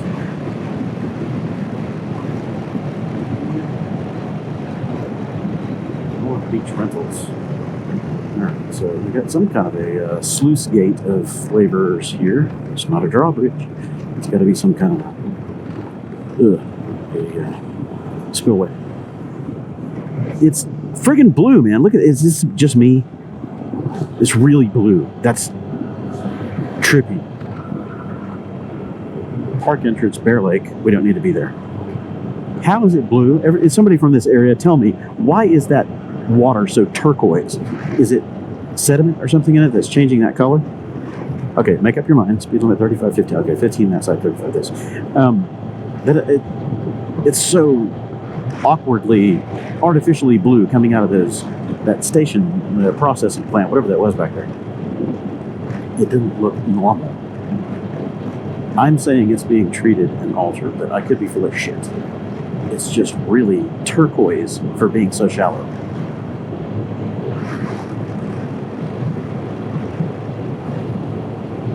You get down into sand quarries and stuff like that in the mountains, that have been filled up with water. Those are really blue. I mean, like emerald blue, because there's no dirt or sediment floating in it for the most part, and it's just deep water, so it gets really blue. And every now and then, if there's limestone or the white shale, but the other stuff, it'll be a lighter blue, but like crystal, just absolutely beautiful, crystal clear. This is like turquoise. I'm blathering. I'm tired. Staying awake, staying awake, staying awake. No sleeping on the road, no sleeping on the road. Wake up, wake up.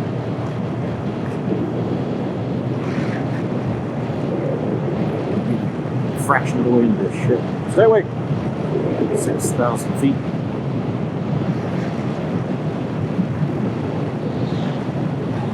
I can't read that sign. Does that say 53? Cool. I'm almost there.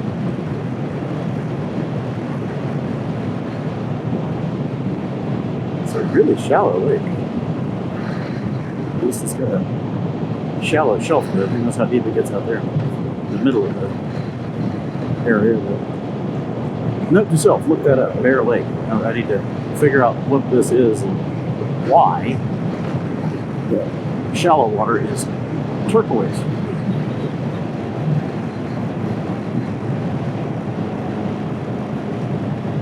All I can tell you is it's awful chilly out here to be in the water. These people are braver, bolder than I, because my legs are cold out here in this air, and I guarantee that water is cold.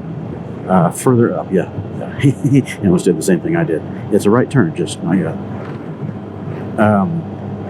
yeah, that water's got to be frigid. Not my idea of fun, not unless I'm in a wetsuit.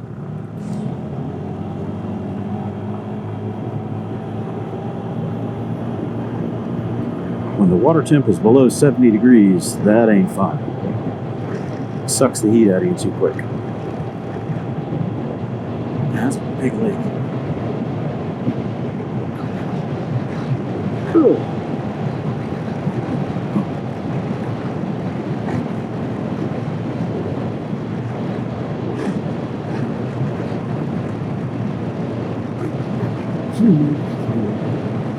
Well, this is going to be a trick. Hauler is going real slow. It's not safe to go around it through here. Got a lot of jet skis, a lot of boats. If you got a wetsuit, might be fun. Imagine ripping all the way across that lake. I'd take some extra fuel, but I mean that's a long way across. We're talking probably 18 miles, 20 miles. That's quite a distance. When I moved to Texas originally, I was working in Houston and Dallas contracting, and I ended up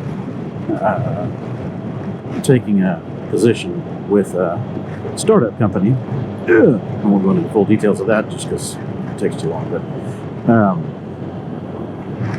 they put me up in four, but the three major cities in Texas. They did Austin, Dallas, and Houston.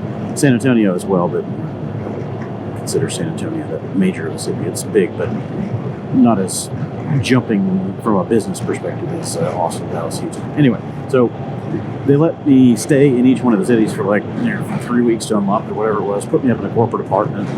You tell us which city you like better, and you move there. So the first one I was working in was Dallas, and I'd been to Dallas plenty of times, so I kind of knew what to expect as a day-to-day, not just working there, but actually staying there, living there, dealing with the locals and the traffic and all that. Dallas isn't my speed. I don't like it. Then the next one I went to was Austin, and I spent like 5 weeks there rebuilding one of their offices, and I loved it. It's outdoorsy, a little bit weird, but not, Portland kind of weird. And there's so much to do there, hiking, biking, water activities, you name it. And so I really fell in love with Austin. And then I had already pretty much made up my mind, but then I went to San Antonio to test it out. And I was like, no, it's not my speed. So I immediately came back like 2 or 3 weeks later to Houston to do another job, and then I ended up staying in Houston for a couple of months. I hated Houston. I'm like, hell no, don't want to live in Houston. It's hot, it's humid, it's shit. There's always tropical storms. And I mean, my first contract job I did there was during, it wasn't Allison, it was the one that hit before Hurricane, or Tropical Depression Allison, whatever. And I mean, just flooded the shit out of everything. And I was driving around in that, and there's stalled cars, people floating halfway, upended in drainage ditches. I was like, why does anybody live here? This is absolute shit. Anyway, so I went back to Austin as quickly as I could, and I said, yeah, this is where I'm going to be. So, this will be my home office, and I'll take care of all the other stuff from this location. And got a house there, and immediately bought a couple of jet skis. And I spent usually at least 2 days, sometimes 4 days a week on the lakes. And I would just pick a location. Like 12 lakes within 30 minutes of any direction. It's great. Lake Austin, Lake Travis, Marble Falls, you name it. And I would run my skis, runabouts, sea doots. I would run them across these lakes. I would take an extra fuel can on the back, and I would just run the whole length of Travis or Lake Austin or one of those. And you can stop at marinas along the way and eat and drink, and they got fuel stations and all that. But I would just get out in the middle of nowhere and find an empty, quiet cove where the water was just glass, no wind, no problems, and just go out into the middle of it, jump off the ski at 30 miles an hour, bail into the water, and just float, looking up at the sky and the cliffs and everything around, and just hang out. Float there like that for hours. Loved it. And then when I quit working for that company, I was still there in Austin for a few more years, and that was my routine. I went back to consulting, and I would spend up to 4 days a week on the lake pretty regularly. Consult 3 days, make some money, hang out on the lake. People would call me while I was on the lake, hear my phone ringing in the front pocket of the Sea-Doo, and swim back over to the ski. After about the third or fourth call, when they're really persistent, all right, I'll look and see who it is. Look at the number, decide if I want to answer it.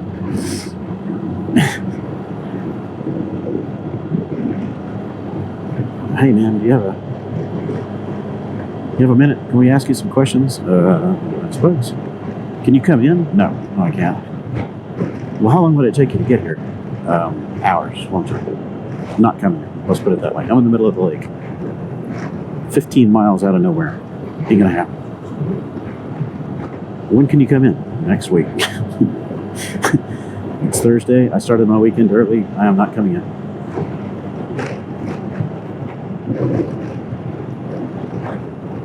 Ugh.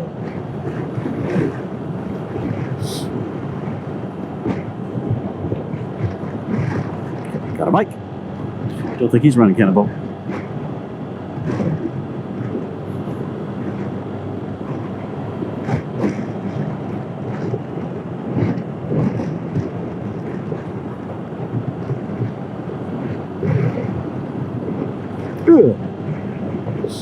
Some of these driveways are a little tricky.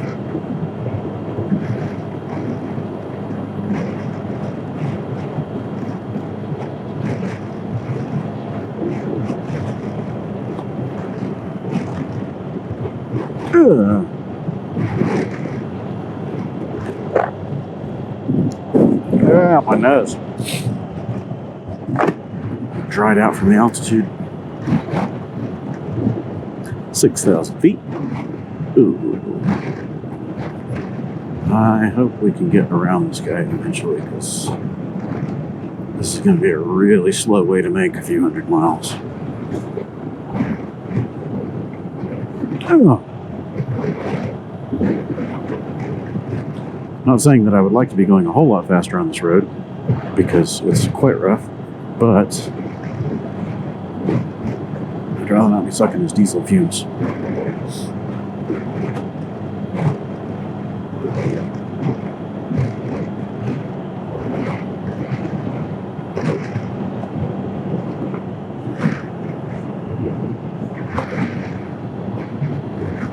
I wonder how expensive property is out here. I'll have to look that up. Bear Lake, Idaho. I think I'm still in Idaho. Let's see, I don't know. I don't know Idaho. I don't know. I could be in another state by now and not even know it. Out here on these rural roads, you don't get state signs. Hey! Oh, that's gonna hurt. Oh, no, I got it. I did the right side. Bear Lake State Park. How's it a state park, but people are building homes on it? Nope, I wouldn't do that if I were you. That's too long a train. You get two of them, man. They're cheering us on. Cool. I don't know if they're spectators for the Cannonball or if that's just happenstance.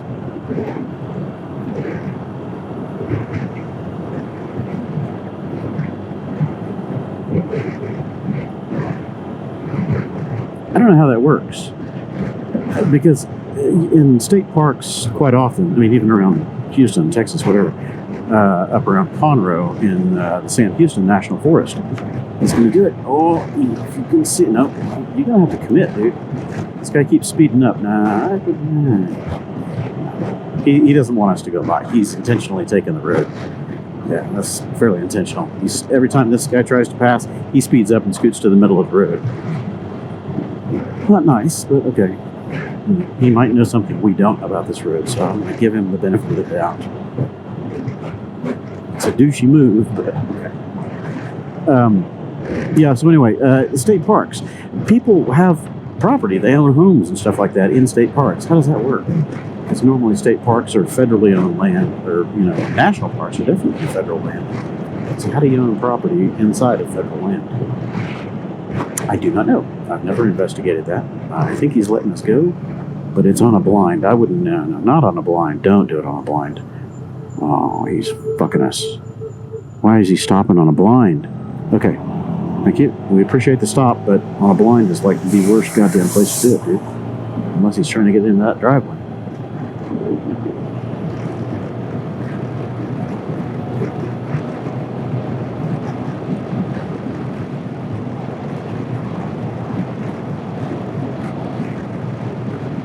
And now we've got hauler number 2, flatbed up there. He's clipping along. He's making some progress.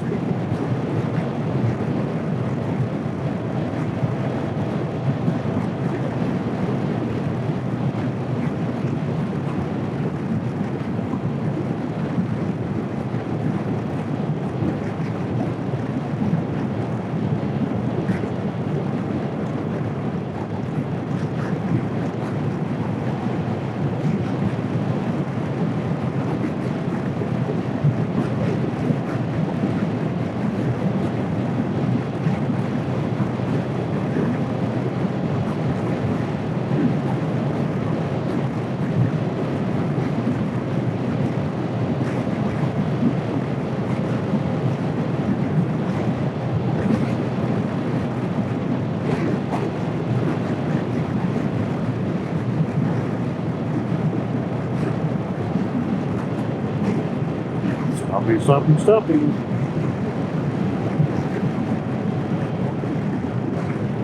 Ooh.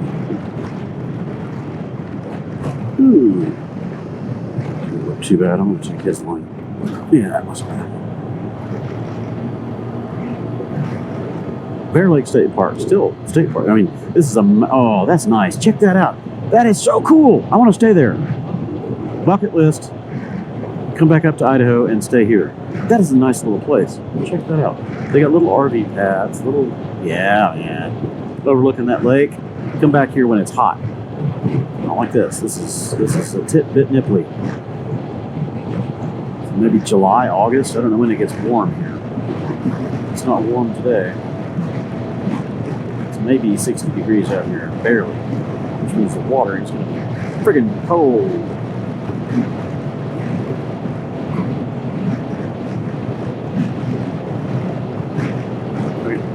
Get it! Oh, come on.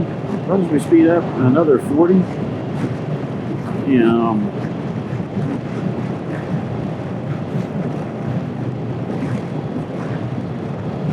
Miles to crush, man. 40 miles an hour, it ain't happening very fast.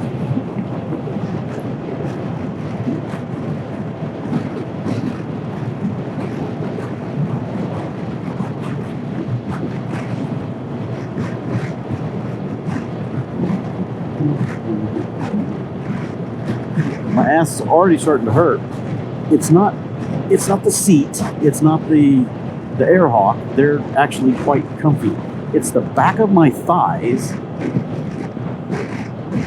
like kind of where my hamstring starts. That's what's hurt already. I'm only 3 hours into this shit show today. Come on, get with it. Get with it, ass. Get with the game.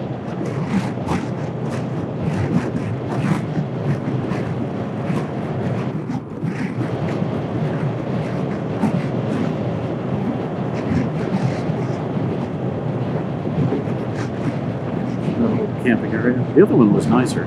This one's closer to the water. And it doesn't look like those are powered. No, I don't see RV pedestals at that one. So that one's more dry camp, primitive style. There might be water. No, probably not. But they got a little bathroom there. That's cool. Restroom, wash station, probably. Yeah, this one's dry camp. They don't have water or power there. Or at least not at each post. The previous one was RV pads.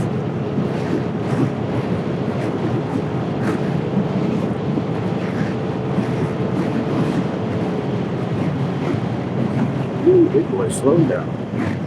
Come on, pussy. Let's see what the thing's got. You got 18 wheels, we only got 2. Come on. That means traction, right? Let's see what it's got. Rail that thing into some corners. You see it drifted. Pull the e-brake on the air brakes. Slide that trailer around. Come on.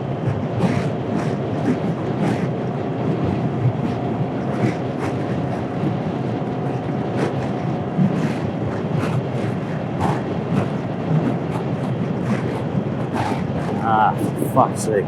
Well, we're coming up on this. That's okay. There's falling behind this guy that's leaking time. It's going to absolutely suck. We're going to catch him later.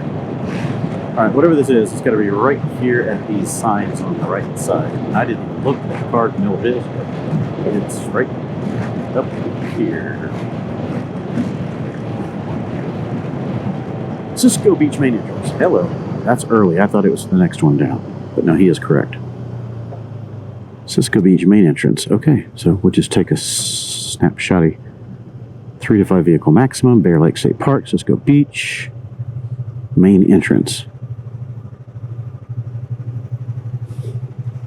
We're just gonna take a picture. Howdy.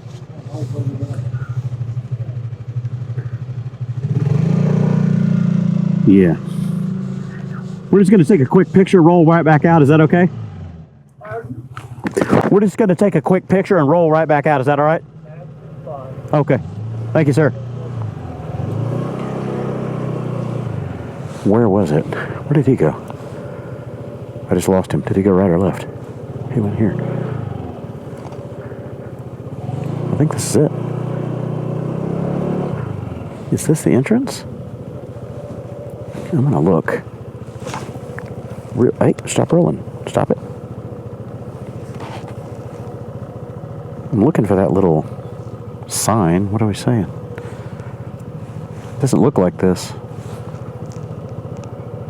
Cisco Beach interest must show the flagpole and information kiosk gravel parking. Flagpole and what the fuck is a flagpole? I don't see a flagpole. Flagpole gravel parking. Flagpole. Am I missing the obvious? This. Okay, that's it. Information kiosk. There is no information kiosk, I don't think. Yeah, I think this is it. I think they just want a picture of this. Yeah, that's it. Okay. fee box. Oh no, that ain't gonna hold.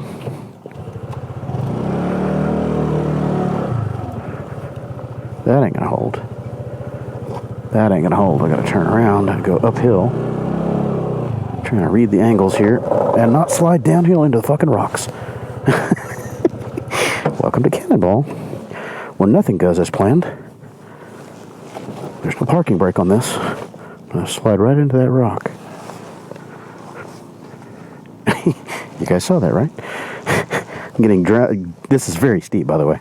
It does not look that steep. I'm getting dragged down at terminal velocity backwards. And that center stand is the side stand is the only thing holding me. Share my location. Take a scoring photo. Got to show the flagpole. Well, that's the flagpole, and it's not an information kiosk. It's a guard station. Get your terminology correct. So maybe when they did the pictures, that didn't exist, because this is definitely different. That's the flagpole. That's a nice flagpole.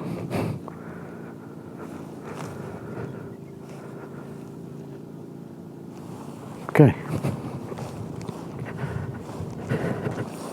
Check my phone. I'm getting calls, missing calls. I'm not talking to you. Customers calling me. I ain't answering. No. Oh, wait. Ooh. Repairs are moving along nicely on my van. Great. It's only 2 months later. Almost. It says information kiosk. Apparently this guard station wasn't there when they did the card. I'm like, I don't see an information kiosk. I see a guard station. Shit, what it is, my glove.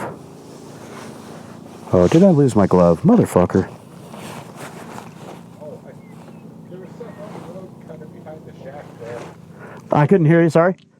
There was something, I think. Ah, yeah, there it is.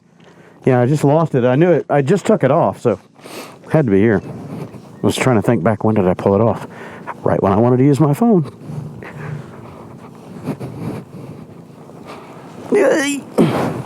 Just hope a gust of wind doesn't come up and blow my scoot. Here you can see the angle. That's steep, man.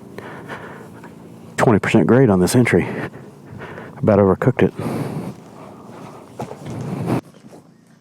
Yeah. Well, you've got a nice stopping point. That's awesome. All right. Brake, brake, brake. Do not slide back. Okay. So, Cisco Beach. This is BP4 CP2. American flag, abandoned building. I need to go 82 miles from here. Yeah. So, that guy, this guy, going in order.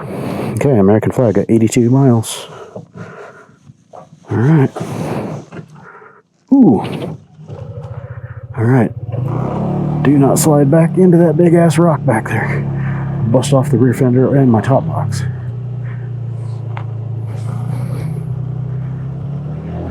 Onward we go.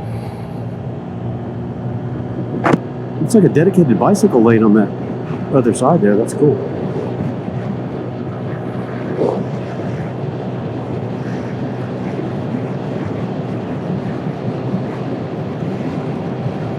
There's no other flagpole, so that had to be it.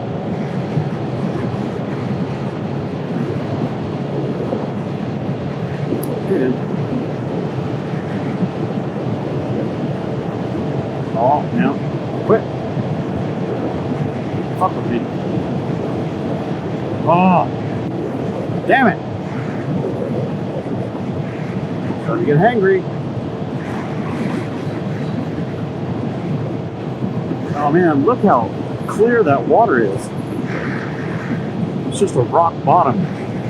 Rough on the feet, rough on the bottom of your boat, but that's beautiful. Look at that. I'm keeping the camera up here and I'm looking at the road, so don't think I'm a complete asshole. Partial asshole. Partially closed sphincter. Anyway, still rolling. 64 miles an hour in an unposted zone. It's unposted, that means it's wide open, right? Autobahn.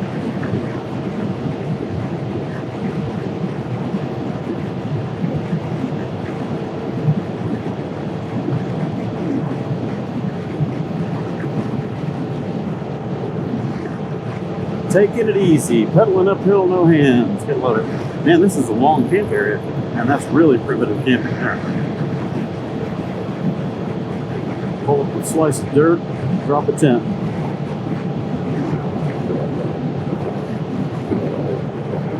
Okay, still on the path. I haven't screwed up yet. This is one big lake, man. I wonder if it's a natural lake, as in not man-made, not dammed up at the other end down there. This might have been a much deeper valley at one point, you know. Us humans tend to modify stuff for our surroundings, but I wonder if that's man-made or not. Army Corps of Engineers.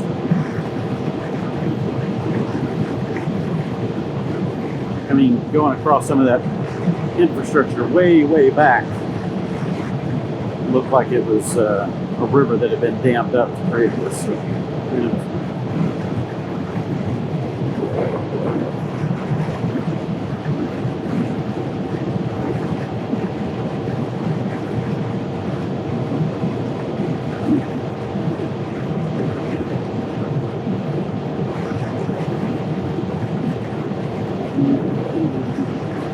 I can't believe I'm the only one out here right now. What's the timing on this? Am I ahead? I've got to be behind so many other riders. I guess everybody got out before me today, because I've seen very, very few people on the route. Through the magic of video editing, I can probably go back and count exactly how many riders I've seen, and I'm betting it's less than 2 dozen. Probably 18, maybe. And that guy, he had his wife here, and they just stopped off. Taking a break at the park. Nice stop.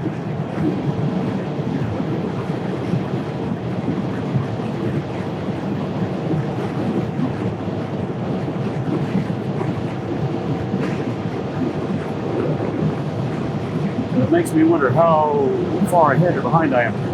If I had cell reception and another set of eyes, I could look at the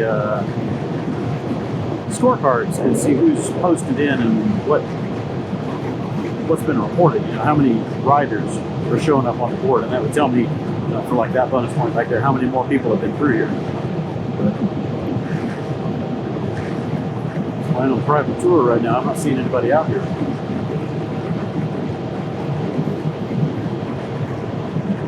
Alex left way ahead of me. Hello. Alex left way ahead of me, so did Neil. So my chances of catching up to them are pretty slim. They're probably still quite a ways ahead if they did all of the bonus point stuff. Again, I did not look at the route today. I didn't pre-vet fucking 45. That might be a sheriff.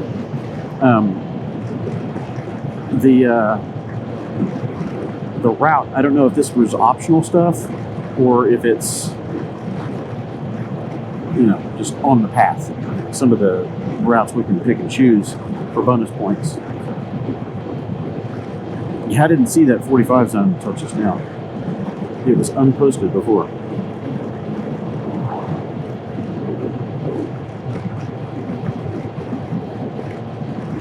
Front brakes work, man. They work good. I think 45 is a little pedestrian. I'm gonna turn it up. Oh, no, speed's not that shit.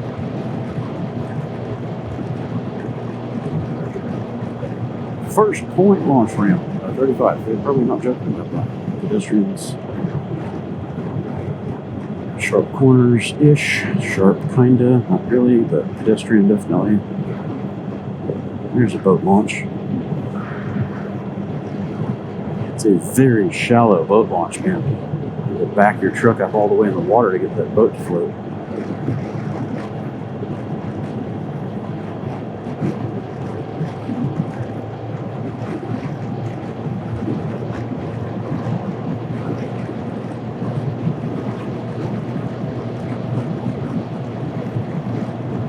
You were talking about jet skis earlier when I bought my jet skis in Austin.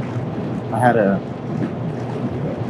1991 Civic SI hatchback that I bought from a workmate of mine he was going to trade it in on a bigger car, something nicer, much bigger. I don't remember what, but he had just a little bit of body damage up on the front of it. Some lady clipped him coming out of a side street or something like that, and it took about I don't know, maybe a 3-inch chunk out of the bumper cover and the styrofoam that's behind it. But other than that, the car had no body damage. It was perfect. And the miles were kind of high because he used it for commuting and travel and all that kind of stuff. He went back and forth from Florida to Austin all the time. And I think it was just over 100,000 miles on it, like 101. And he took it to the dealer and trade in on whatever his new car was going to be. And they were only going to give him $1,200 for it. And he told me that, just kind of in passing because he was disgusted. He's like, man, I'm going to trade my car in, but they're only going to give me $1,200 for it. So I don't know, I might just keep it and figure out a place to store it. He had an apartment at that time. And he said, well, if you want to sell it, I'll buy it from you for $1,500. I'll give you $300 more than they're offering. And he's like, you serious? Said, yeah, I'll give it to you right now. Here's $1,500 cash, whatever. He's like, sure, sold, it's yours. So I got this little Honda Civic with just at 100,000 miles. A tiny bit of body damage, just cosmetic, nothing wrong with it. And I just drove the wheels off of that thing. But back to the story, when I moved to Austin, got the jet skis, I had a truck that I was borrowing from a friend in Oklahoma for a little while because I was moving my stuff from Oklahoma down to Austin. And I was just using that to haul my jet skis around. And when I got that double trailer with the jet skis, and then I got that little Civic, I looked at the weight capacity of the Civic, it's a manual, what it could pull, what I could safely do with it, and the trailer fell right in line. I had a single trailer and a double trailer. So I went to U-Haul and had to put a class 3 box hitch on the back of it, the wiring for the lights and all that. And that was my tow rig for my jet ski. So looking at that shallow boat launch back there, dropping in a couple places, Lake Travis was okay, Mansfield Dam was okay, but Marble Falls, there was one very shallow boat launch, and I had to roll the car all the way out in the water, so the water was coming right up to the rocker panels. And I'd open the door and step down into the water, and that was just enough water to float the jet skis, so I could get them off the trailer. It's always a little sketchy, backing your car up all the way in the water. Okay, where do I stop? Where do I stop? Oop, too late. It was so low that the exhaust was always burbling in the water, going, blowing bubbles. But hey, as long as you don't stall it, back feed into the pipe, you're okay.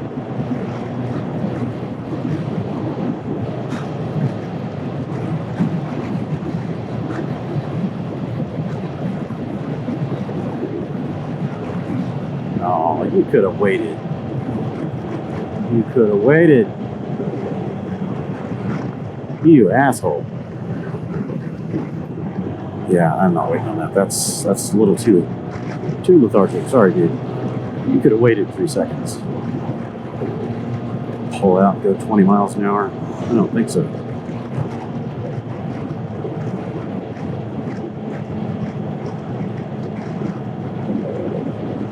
And where am I going? Straight on? No. Going left. Right means left, right? No, left.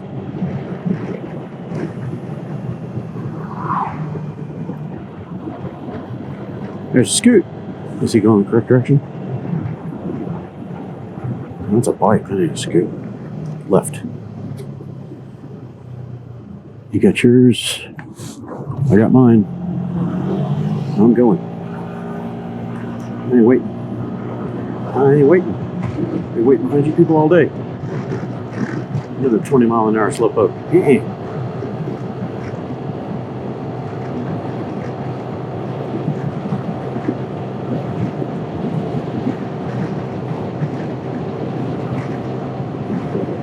No, it's 45. Gomez Welding. Hey, Alex, you could bring your pipe over here to that guy. Just backtrack a few hundred miles. It won't be a problem.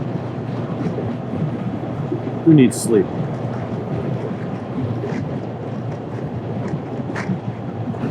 That would be a cool addition to the trip.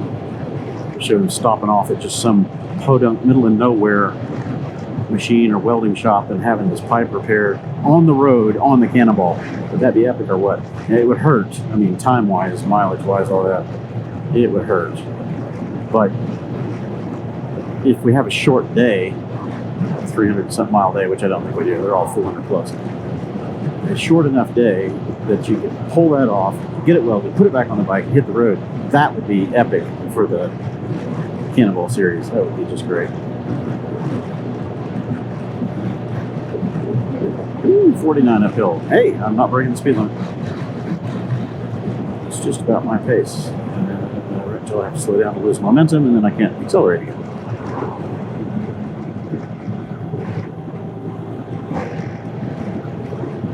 Oh, she's chugging. She's chugging. This is steep. It's about a 6% grade, maybe 7.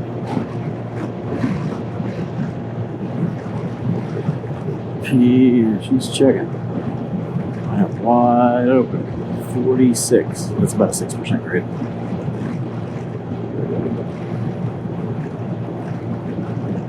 And I'm still on the path. That's all I care about. Keep going. Getting hungry. Rough pavement. I'm getting hungry. I'm getting punchy. I've got. Oh, fuck. Oh, man. Yeah, pass. Just peak, pass, pass, peak, pass. Nobody coming to hit it. Oh, yeah. We ain't waiting behind this guy. He's heavy. Probably fully loaded with cement.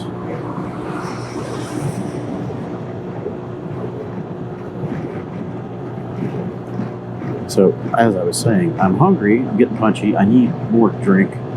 I've got water in my canteen, thermos, whatever you want to call it. Got a couple of granola bar thingies, fruit bar, whatever they are, in there from yesterday. That's all I got, man. Ain't got no more food. I ain't got no more drinks. Got no more nothings. So I might have to dip into a filling station whenever I decide to fill this up and just grab some kind of a road snack that I can literally eat while I'm riding. That's what those jerky sticks were nice. Shove them in through the pie hole here. The first day, I was so delirious. It was the first day or second day. See, I'm delirious. I'm trying to shove the meat stick in my face and the visor was down. Dumb monkey. It's because you can see the meat doesn't mean you can eat the meat. Big grease stain. And I did it twice. First I did it on this shield. I'm like, ah, shit. I lift that up. And then I stabbed it right into the sun visor. 2 big grease stains. Loser.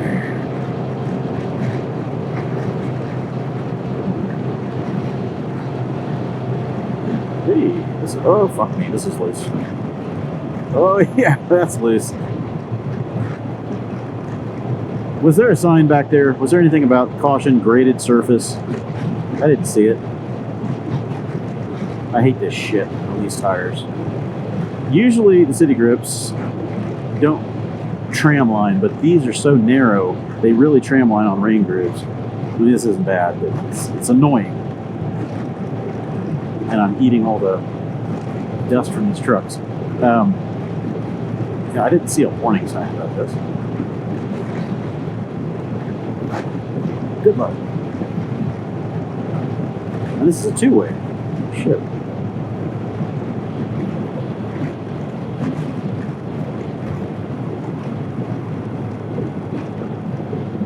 Squirmy, squirmy, squirmy, wormy. Bunch of like giant pavement seams. Oh, this is steep, dude. I'm wide open, barely making 42. It's got to be 8% or better.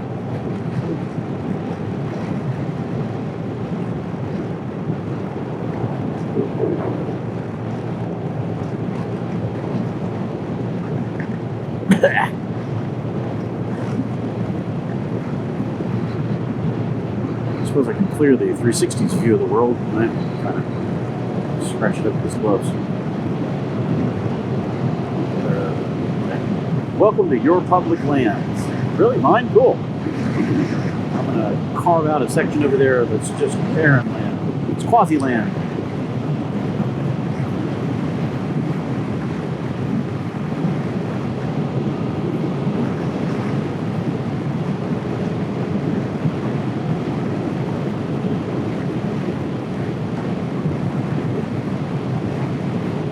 One-lane road. Great. With, of course, no stripe. Terrible grading and flagger and flag me. Oh, flag me. 1 lane, 2 lanes. Next 2 miles. Okay. Where's the 1 lane? Setting us up for failure here? Come on, man.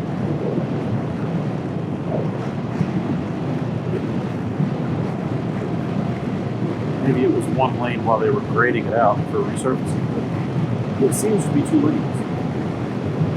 Or it's 1 big ass lane now that they've erased it. That's right.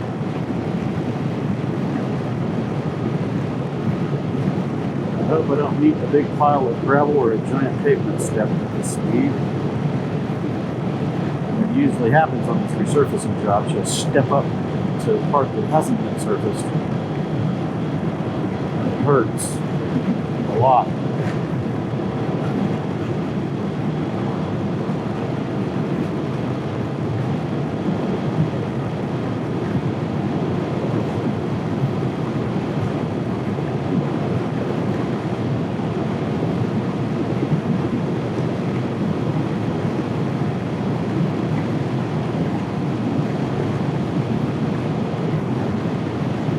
The fastest gravel I've ever ridden on this bike.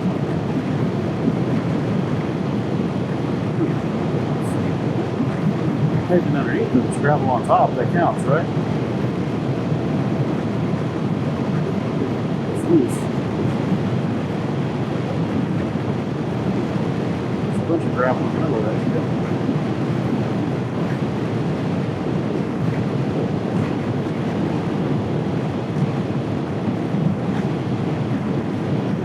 Okay, here's where the 1 lane road probably starts.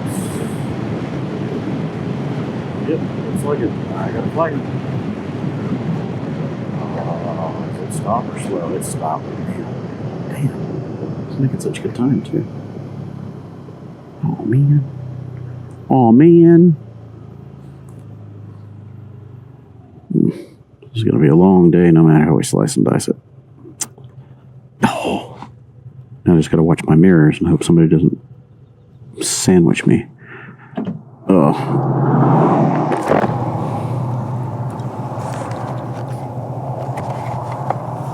Oh, that was quick. Oh.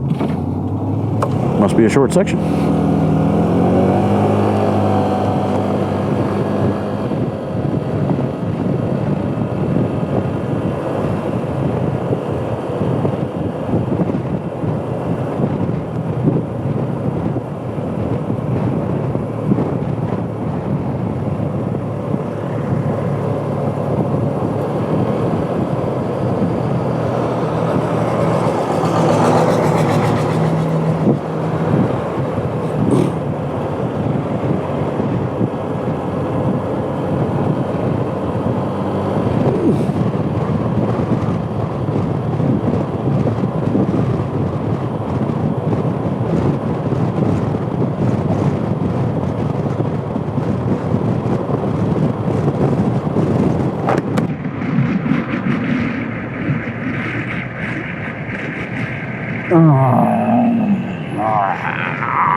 This is going to be an acid air test today because my ass is hurt.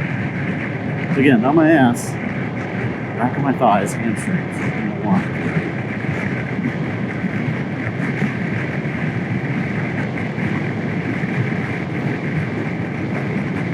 And it's muscular, it's not skin. You get that skin ache from genes or pressure points or whatever. This is deeper, it's muscular.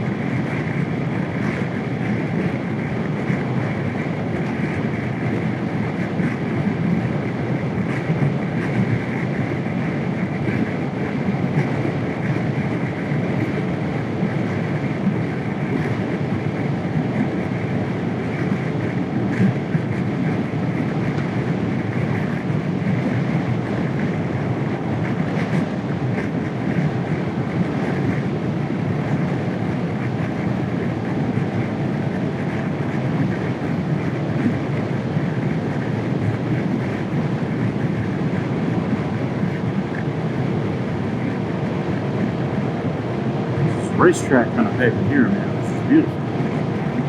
Smooth, flat, nice grippy surface.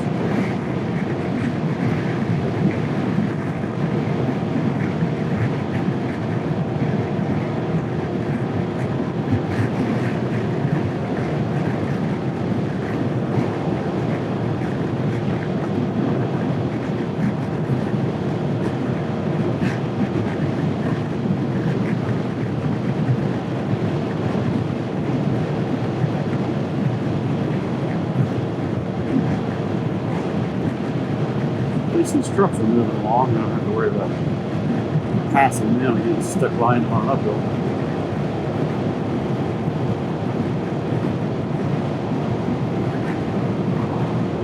All right, 6,400 feet now coming down.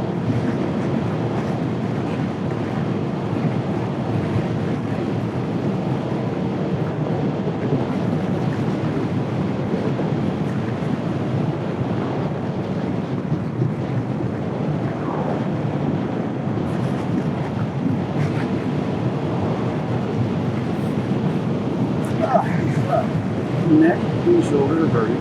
Ass is hurting. Definitely an endurance day. Ooh. Testing my resolve. Not like I got a choice. Where am I gonna go? Turn back. No quitting now, man. In the middle of this shit. Figure it out.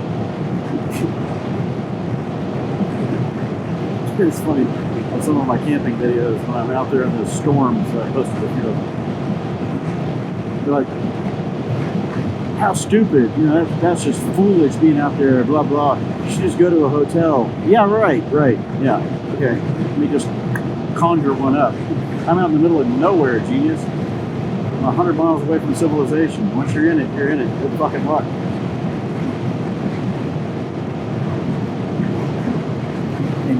Packing up camp in the middle of a storm, or even at the beginning, you know, leading up to a big storm, thunderstorm, whatever, packing shit up and starting riding in the thick of the storm. Yeah, that's the smart thing. Stay put, weather it out. Good luck. Hunker down.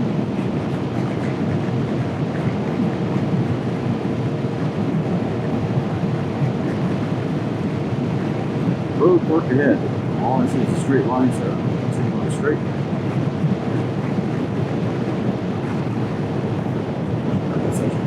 Perspective on the day here. It's like a different viewpoint. 193. Did I miss one?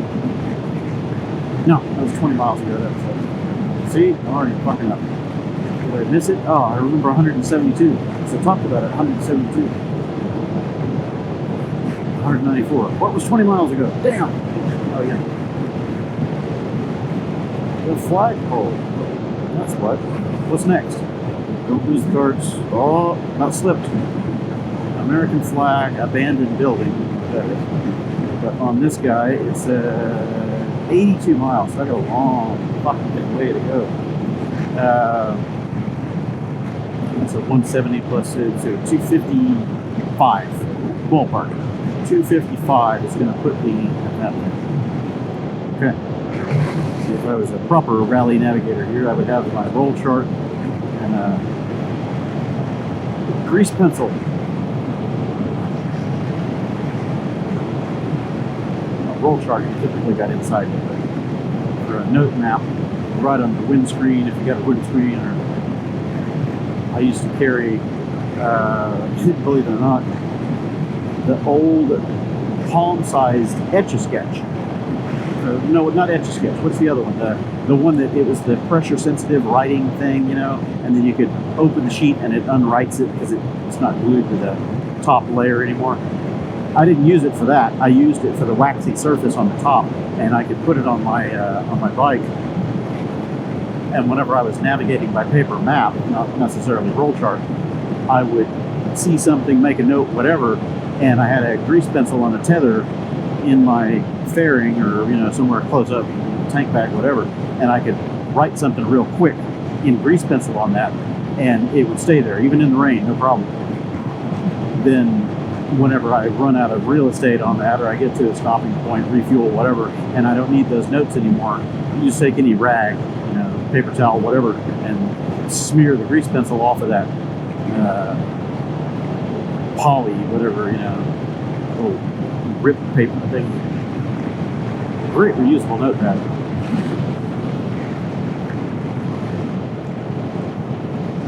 So that's what I would do. I would pass something and go, okay, well, in 55 miles I need this, so I would write down my trip meter and add whatever it was mentally and just put down, plus whatever and that, and that was my indication, so I kept it straight in my head. Right now I have no head. I have no brain. I've got the Cannonball helium balloon floating above me. Woo! Big empty nothing. Can't remember where I am. I really don't know where I am. That's a good point. Probably not. I know at some point it's going to be Wyoming. I don't know if we have Wyoming first and then back over. All I know is we get Utah, Wyoming, and Colorado. Colorado. So that here.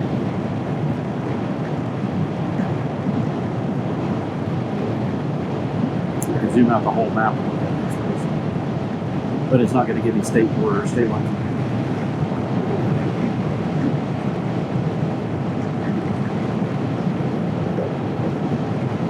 Can stop and have a picnic. What the fuck happened to that? It dropped on his head. Wyoming! Oh, no, I'm not stopping. Welcome to Wyoming. See, I told you I was going to Wyoming. I'm not stopping. I need time. Stopping costs time. I lost enough time for that bonus point, and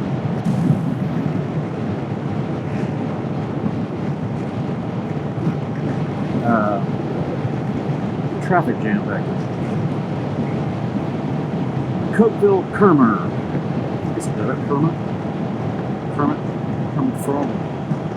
All watercraft. Yep. No pontoons in this one. Do speed, park for slow moving. Okay. I just moved over to the other lane. How about that? Teton Yellowstone National Parks via Yellowstone. Holy shit, wouldn't that be a detour? That would be nice. I did Yosemite, add Yellowstone to the list. That would be fun. Oh, I could do without the bear and the elk, though. I don't need either one of those. Well, let's skip that tourist trap. Oh, look at the pretty animal. He's so friendly. Let's go take a selfie. Chomp.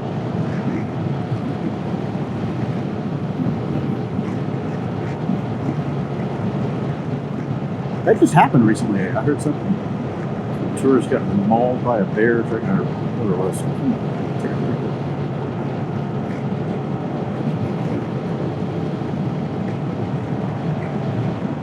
Somebody there? I swear I just heard somebody on comms.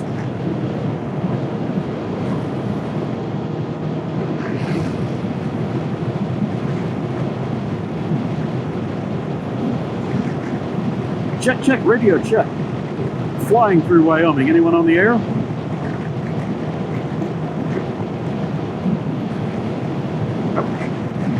I swear I heard something. Then I'm going to play that back on camera. See if either one of the recorders got it.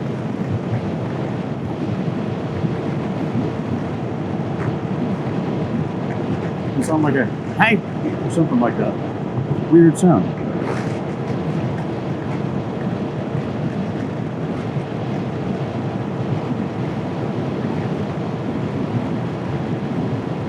Man, I liked Wyoming the last time I was here. 21 Cannonball. On a slower speed than this.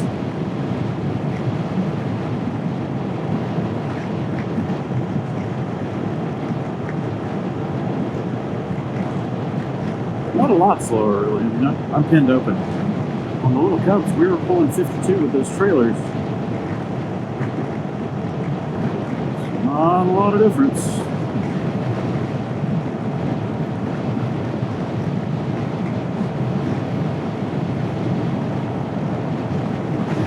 I'm not going to voice anything into existence, but I hope there are no problems. Mojave. Excuse me.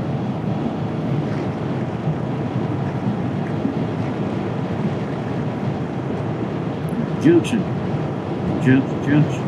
Show function. Any Gen Xers remember that tune? Saturday morning cartoons. Junction.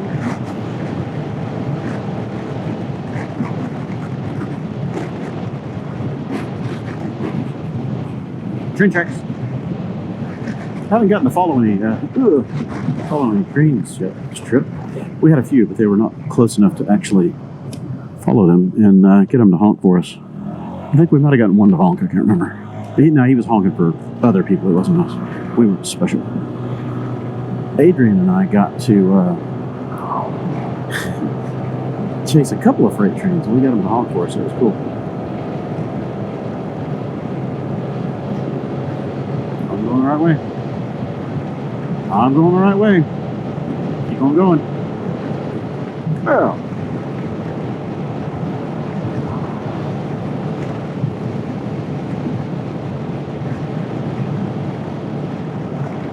If I were a smart boy, I would have pulled out just day by day and put them on a separate ring. I had another ring.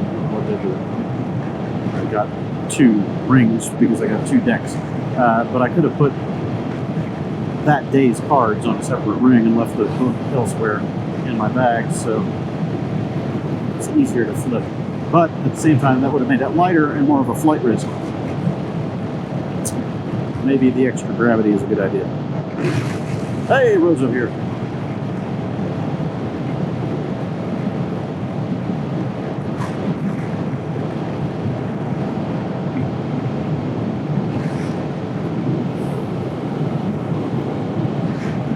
Abandoned something there.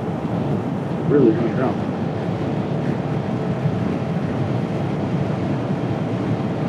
I like this state. It's barren in some places, but it's very rugged and it's just authentic. I wonder what the plaque is about. There's something about it that calls to me. I really enjoy the scenery out here. This, not so much. It's pretty bland, but just Wyoming in general. But I don't think I could live up here in the wintertime. I'm not that much of a man. Actually, I could do it. My family couldn't. Certainly not my wife. She'd divorce my ass so fast. She hates the cold, and it gets proper cold up here, man. I'm talking 10 feet of snow kind of cold.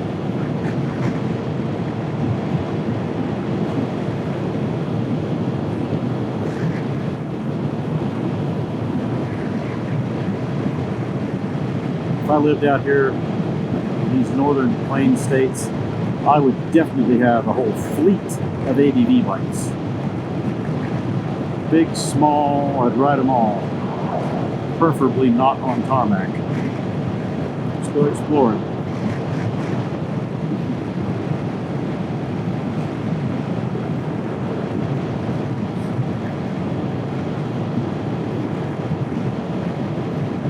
Let's check in on today's fuel economy, shall we? What did I say, mileage? 250? Is that what I said? Come on, remind me of it. 250 and 55. Oh, this is ridiculous. Let's check in on today's fuel economy. I'm sure it's not going to be good because I'm hauling balls. 97. Yeah, it's not bad. It's not too shabby. 97.2 into these kind of winds, and I'm tapped out. But for Cook, not too bad. At a non-cannonball pace, this would be 105, 110 miles to the gallon almost, but this variator isn't as high-speed friendly as the Dr. Pulley that I used to have. I missed the top end that thing had, and the fuel economy. Over range on it, man, crazy good economy.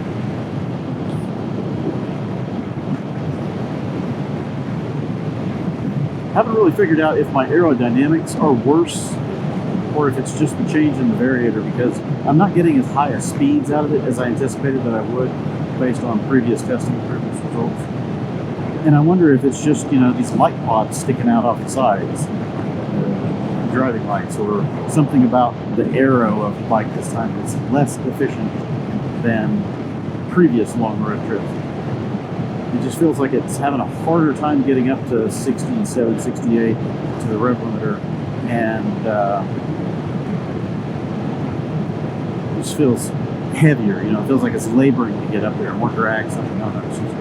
It's a different feel than it used to have. But again, I was used to this thing having that Dr. Pulley in there, and the OEM stuff only went back in when I was in the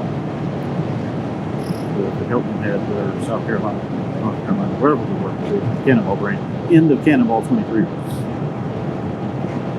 Actually, days 6, 7, 8, I ran the factories. So I was used to that 62 mile an hour or 63 rev limiter again. And then now I'm expecting to get back up into the 70s. It just can't get there. It's wheezing and running out of steam right at 67. Sure. Ooh.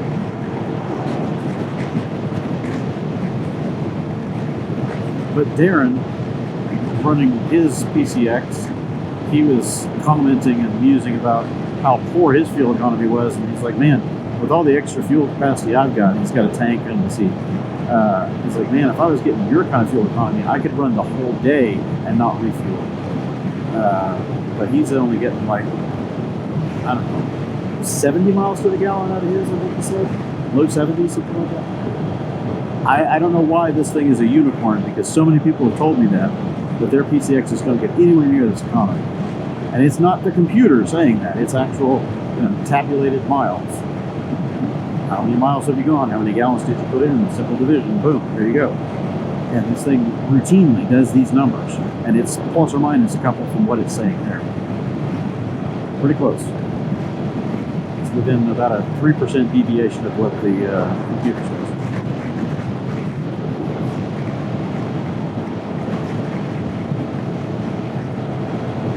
It's an efficient little 153cc lung down there in the air pump.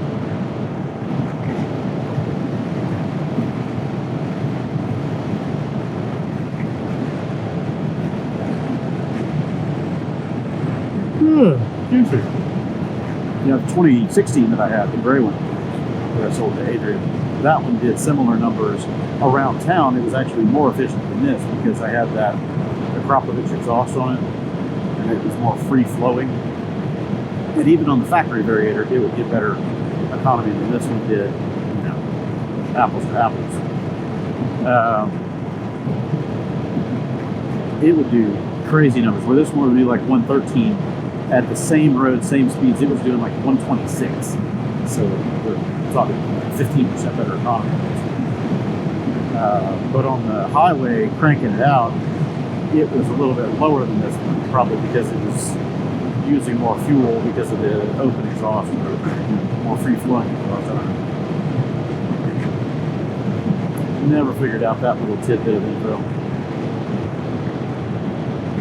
Adrian sold that to somebody. I'm pretty sure I gave him the title for that. I don't know if I ever gave him the title.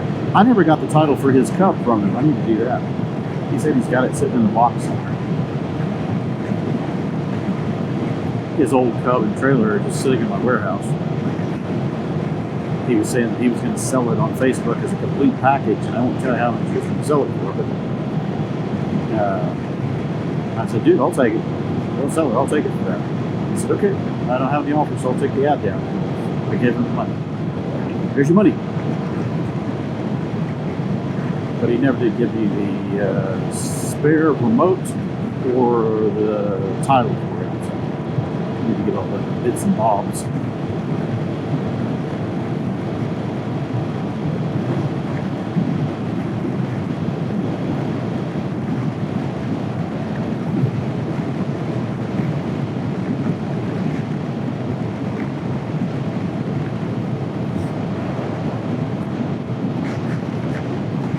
I can't believe this is still a passing zone. And this guy's going to do it. That's a blind right there, man. I mean, you can kind of see, but you better crank it in, dude. Fast traffic coming around. In Texas, this would be an passing at least until it's straightened out.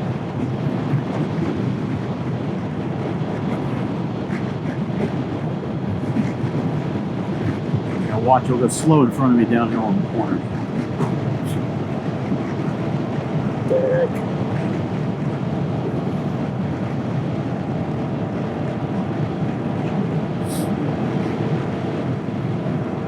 These little bikes, that's where they're fun, is the downhill corners. They carry momentum. We get very annoyed on these Cannonball rides with the bigger, faster scooters, the 300s, because they don't carry momentum. They just rely on their horsepower to carry them out of corners and, you know, blast away on the straightaways. They slow way down in the corner. And that's where we have our momentum. We gotta carry that speed because it's hard to build it up again. We fought that on the Cannonball in 21 with the Cubs. We'd have riders slowing way down the corners. Even with the trailers, we could crank those corners at 50, 55 miles an hour, and we would have riders on big bikes, the Forces or the Vespas or whatever, slowing down to 25 or 30 miles an hour. It's like, no, move, get out of the way. If I slow down, I'm not catching up. I'm not speeding back up for 2 miles.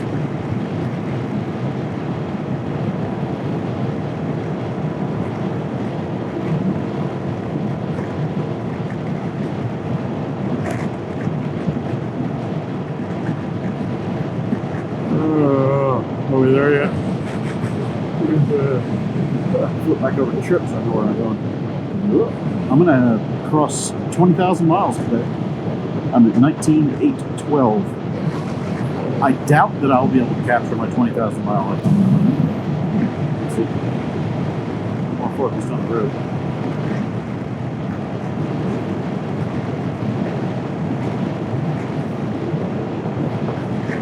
And almost all the miles on this thing, except for maybe 1,000 miles, 1,500 miles of in town. All of the remainder of that has been long haul touring. Cannonball, Arkansas, Missouri.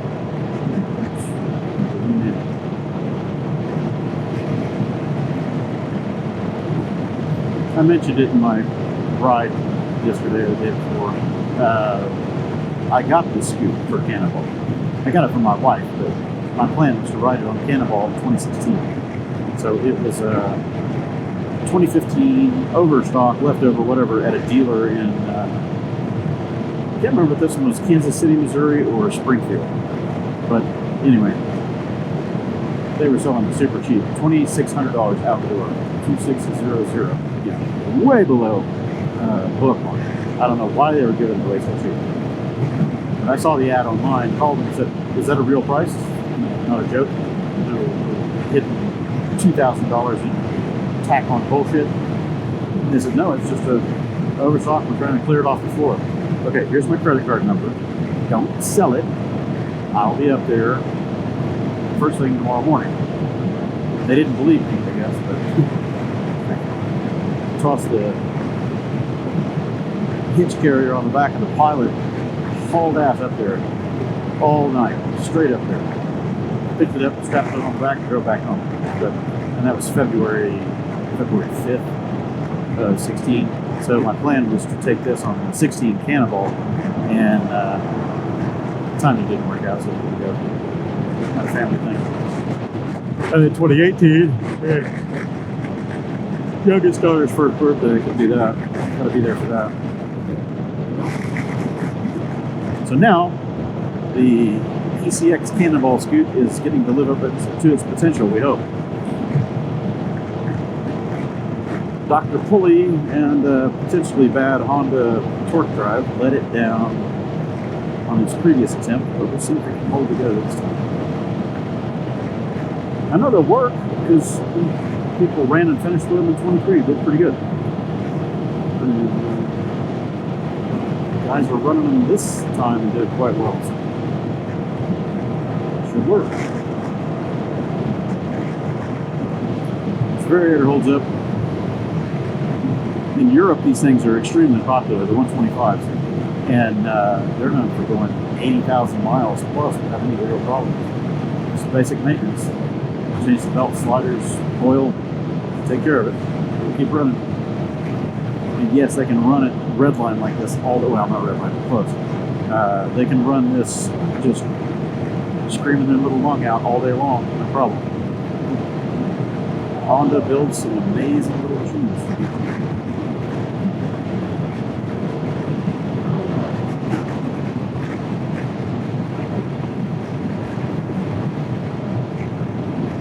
Yamaha too, for that matter. You just look at Neil's Zuma 125, 50,000 miles on it.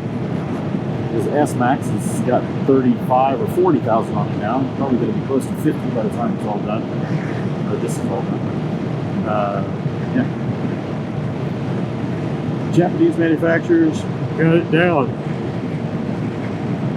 Yamaha's still full Japanese, I think, but Honda is kind of diversified. They're partnered up with a lot of other specific market stuff that isn't really Honda. I mean, it's Honda, but it's not Japanese, let's say.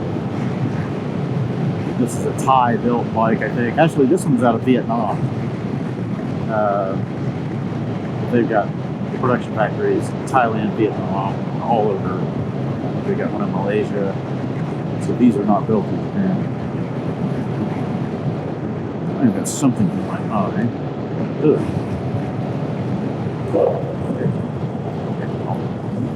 Down the road. Road. Down the road. Oh, my eye.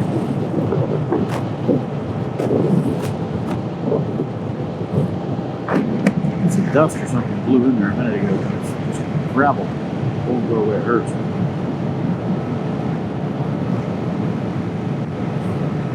I ain't stopping.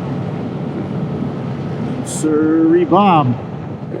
Until this tank runs out of fuel, and I'm finally dipping into it now. So 218 miles, and I'm one tick down off of the main tank. So once I got another 80 in here, 70 or 80.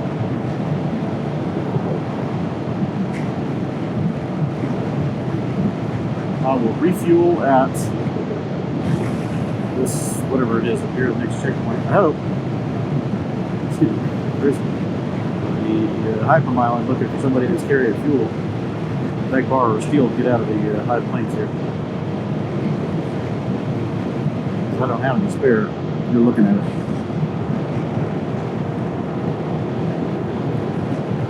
This next station up here, I will top her up. Keep on scooting. Good opportunity to get some chips or granola bars.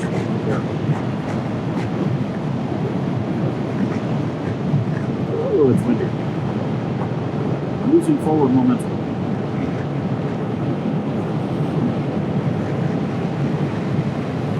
Oh, my ass hurts.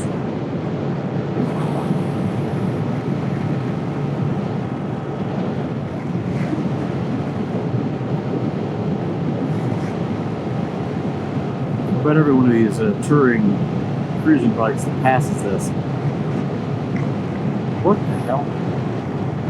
It's from the front, this thing looks a little bit bigger than it is. The fairing and the lights and stuff off the side of it. It's got a little skinny, tiny bicycle tire, but the front of it looks a little bit more full size than it really is. And then you see it from the side or from the, from an angle. I'm like, what the short wheelbase little? What the fuck?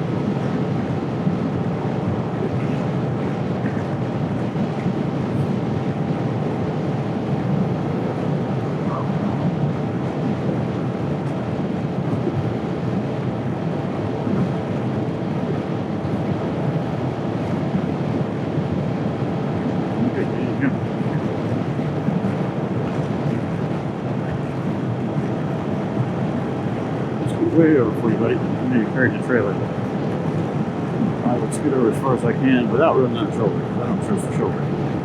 I ain't going no faster. It's a no passing.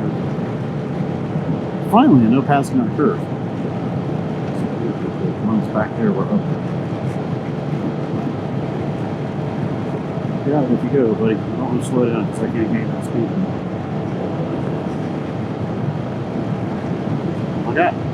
Good, good. Make it stick. Make it stick.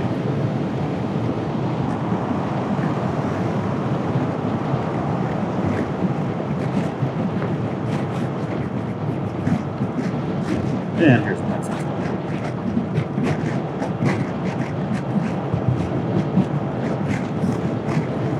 Ooh, this is a good one. I gotta be careful with my estimated range on this, and I'm thinking I've got all this pollutant capacity because it's how I ended up running out of gas in New Mexico, just outside of Roswell.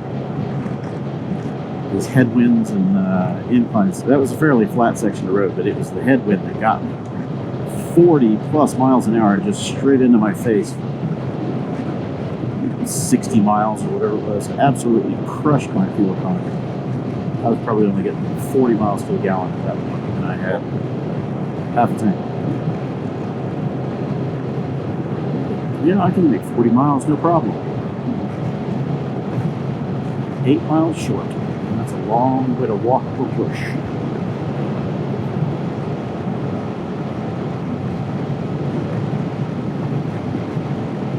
Definitely topping this thing off.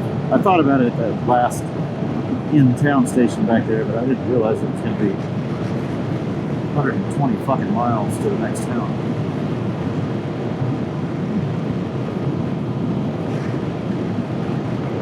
With the original, just the main tank, it's 2.1 gallons. Yeah, you get some range anxiety out here on these open roads because you have no idea where the next fuel stop is going to be. And where you think it is, it might be out of service. No gas or pumps are down or whatever. And you're really well and truly screwed because you don't have any more range.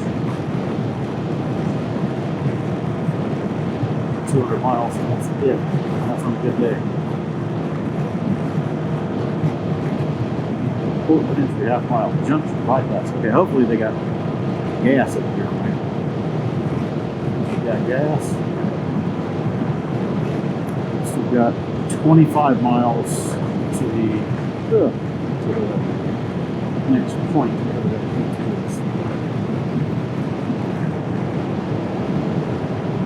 There is fuel up that side road there, but I chance it? Yeah, I didn't. 80 or 90 miles, and we've got 20 miles to go. So that is a gameplay. Apparently, just right up there is fuel. Let's see the icon.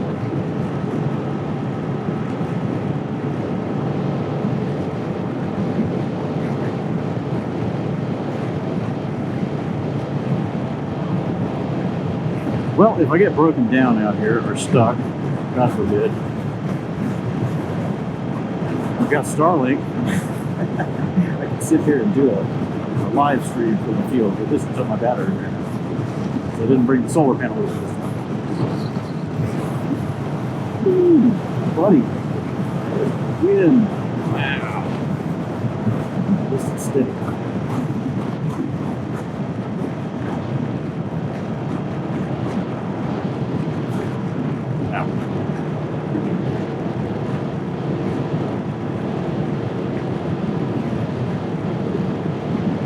If I get to this next point up here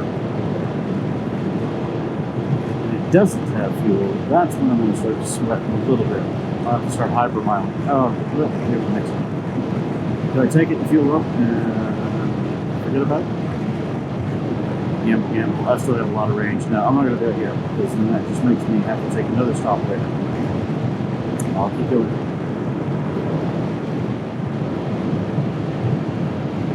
Camera.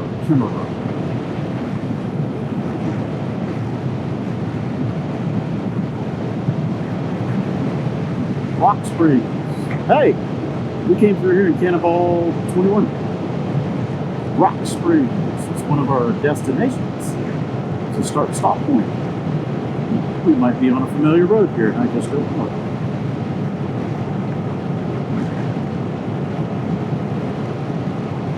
There's a Scoot. It's one of our guys. He must have gone up there for fuel. I'm off route. Shit. He was going the right way. I'm going the wrong way. So now I've got to find a spot to turn around carefully. Yep, I'm off route. I was supposed to curve right there, and it didn't dawn on me. So now I got to go back the other way. Yep, good thing I saw it. Hey, why is he going the wrong way? Oh, he's not. I am. Whoopsie.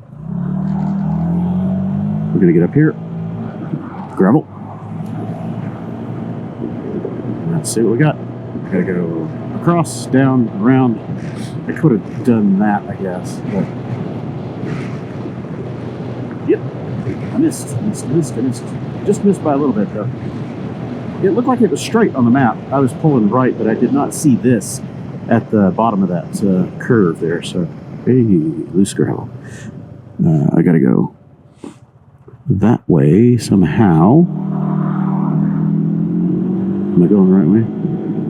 Yep, this will be it. So that scoot was coming from up there to get gas or whatever. I should have exited here.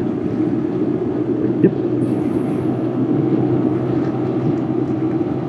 It looked like it was straight through, but I glanced away for just that 10-second interval where the turn popped up.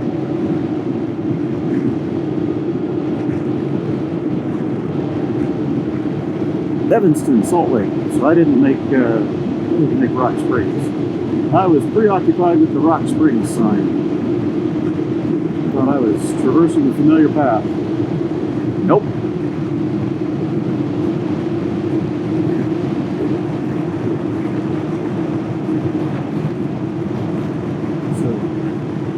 Did that just say Colorado state law? Am I in Colorado now?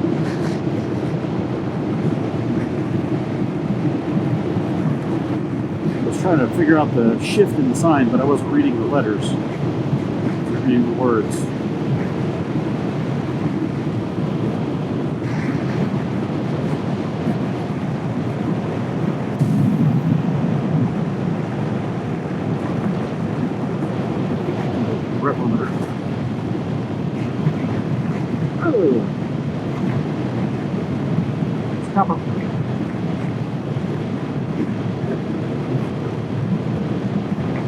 I'm not speeding. It's pretty much impossible for me to speed.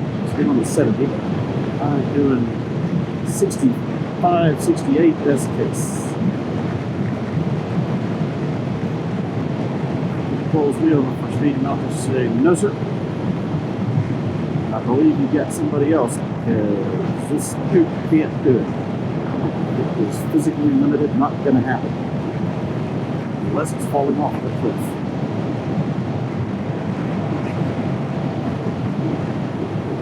And then there's a different kind of ticket. An EPA oil spill violation ticket.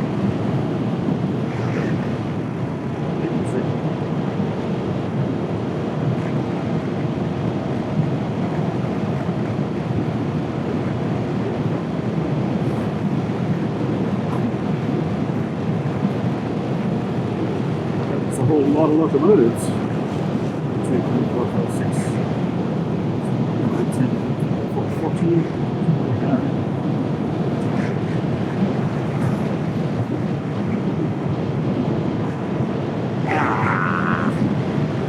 Strong crosswind, yes indeed. You remember that about Wyoming. The flagger is oversized, don't make me stop. Don't make me stop. You stay on that side of the road, you got plenty of space.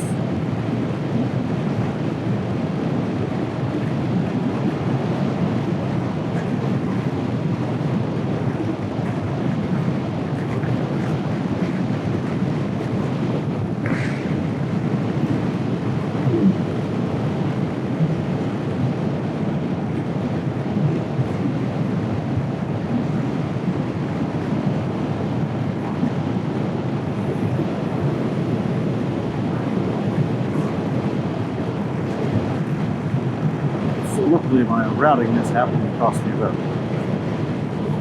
30 seconds, maybe a minute.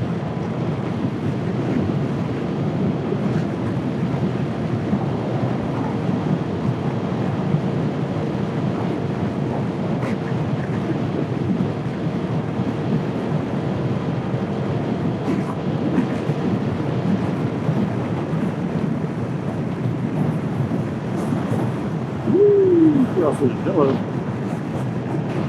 Hello. How you doing? How you doing?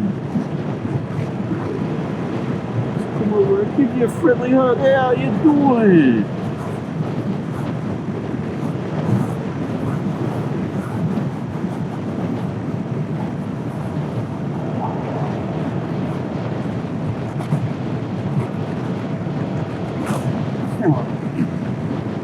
Skull Point Road.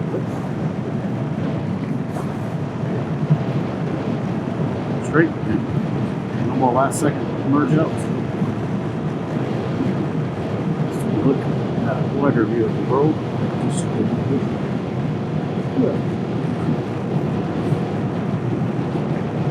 I think that's my biggest challenge with this. Just following the line navigation thing is managing the zoom level, because when you're zoomed up close enough that you can see intersections cleanly in the UI, it's actually too close to see lane changes and stuff coming up 20 seconds, 30 seconds in advance without staring at the screen the whole time. So I glance at it every 10 seconds, 15 seconds, whatever. So that interchange back there was right between those looks, and then it's like, oh, yeah, whoops, this is the leg that went that way.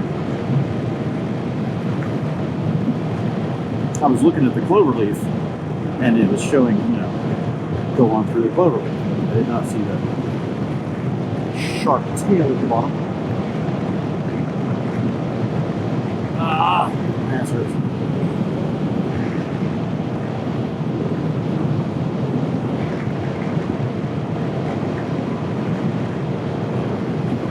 Well, I'm managing a pretty respectable 65 here. I do hope they've got fuel down here, because if I gamble on that one back there, because I had so much extra fuel, it fucks me. I'm a little annoyed at myself. I should be carrying spare fuel on this, just in case. Because you get complacent with this. Bit me before Super Cub hauling the trailer and having 5 or 6 gallons of fuel with me. Okay, I'll let it run out, whatever, I'll fill it up with the tanks in the back. Oh shit, I'm not carrying the trailer. I'm out of gas, man. Start hypermiling and sweating it. Shit, there's a fuel station.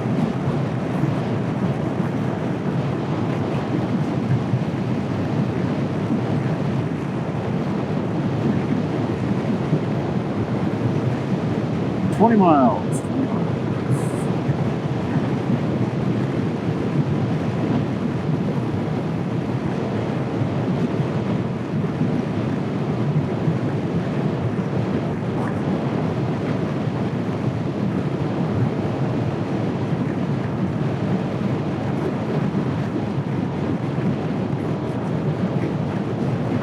Should I draft this guy and save some fuel?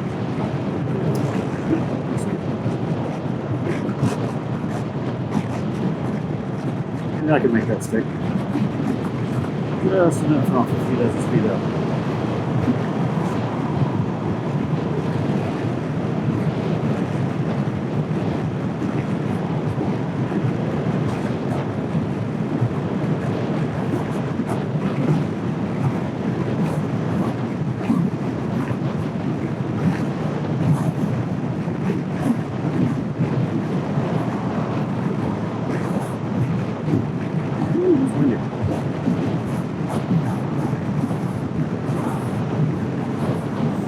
This is some wind. That's a push. That's not giving me a hug anymore. That's like shoving me out of the way. Oh, that's good stuff right there. Ooh, that's a steady 35. Let's cut my forward velocity.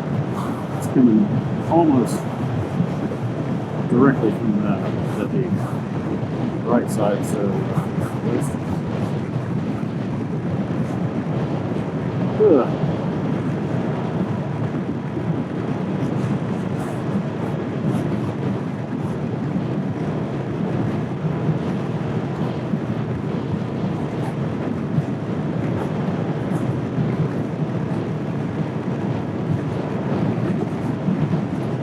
There will surely be a fuel station here somewhere. If I zoom out too far, I don't see POIs like that.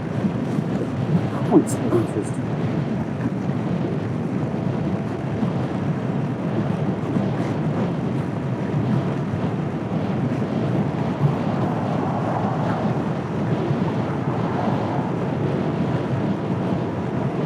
Maybe like the junction coming up right here. I'm gonna park around with it.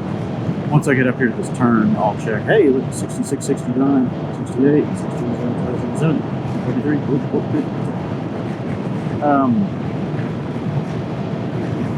If there's not one up here at this junction, I'll pull up the app in here and say, look for fuel near me.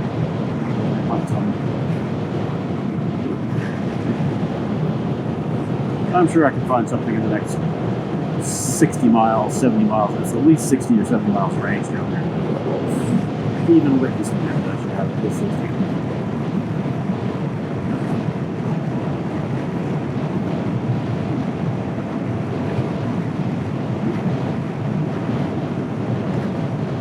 Okay, so I'm about to make a left. It's right to left, right? No, left.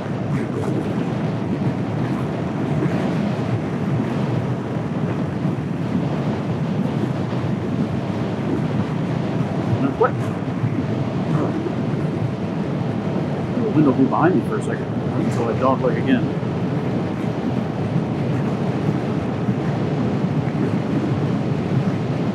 Right up there. Road to the road. There we go.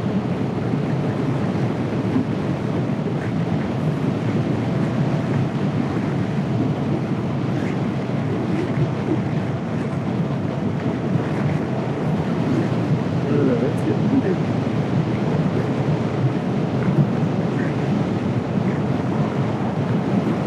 60 tapped out, 59 tapped out.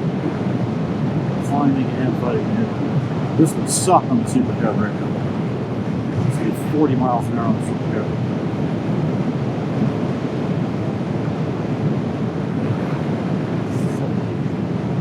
Come on. Alright, there's it's going to be an intersection here. I don't see it. It's the highway. It's the road. It's got to be just over that rise.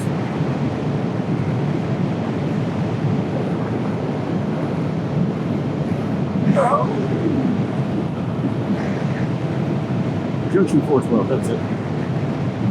It's got to be the one, and I'm turning left, right?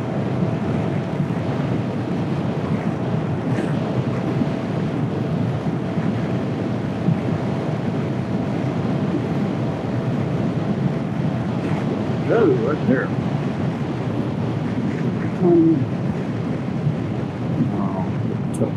Oh, there's a scoot. There's cars. Now wait for me, please. Thank you. That guy's going a little too quick. I'm not going to push my line. He's cooking along. Ooh, tire skipped. Alright, on we go uphill with the wind for just a bit, and then I dogleg again. In the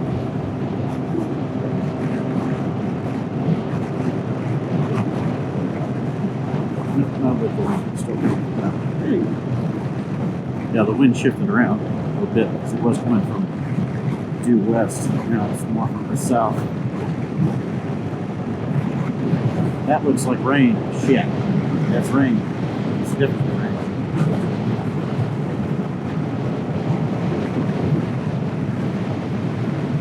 I might be garbing up.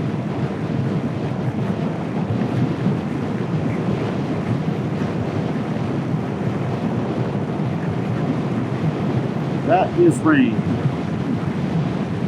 See it falling from the sky. The rain band's right over there.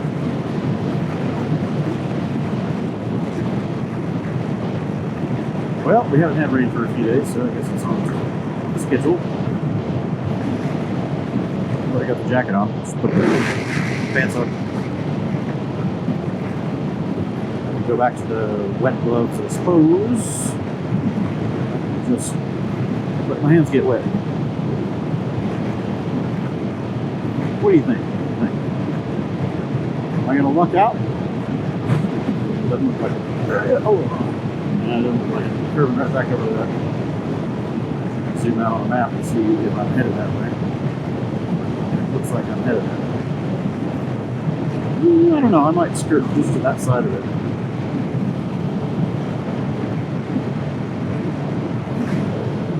Yeah. I might go around it.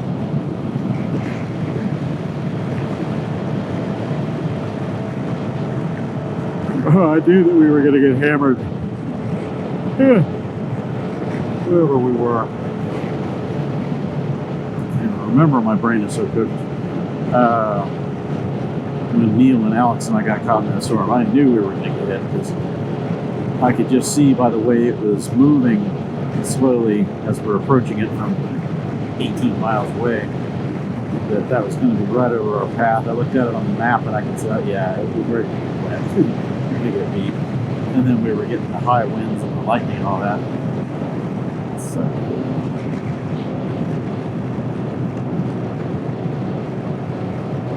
I've accidentally ridden through a tornado before, because again, you're on the road on a bike, you're in it, it's not like you can hear tornado sirens going off or whatever. You can see the rain, and tornadoes a lot of times are not totally involved with rain. They can be, they just be little sprinkles and stuff, and they can be on leading edges of storm systems, kind of reaching out from the base. And I was on I-35 in somewhere south Oklahoma, North Texas, South Oklahoma. I was headed into Oklahoma, and the weather was getting shitty. It was around Duncan, Oklahoma. And it had been, little sprinkles here and there, and wind, and, just normal thunderstorm, not a big deal. But no hail or crazy wind or anything, it was tolerable. But I was headed toward a storm cell, and I could see that there was kind of a wall cloud, and it was really coming down up there. It's just like a black curtain. Like, ah, shit.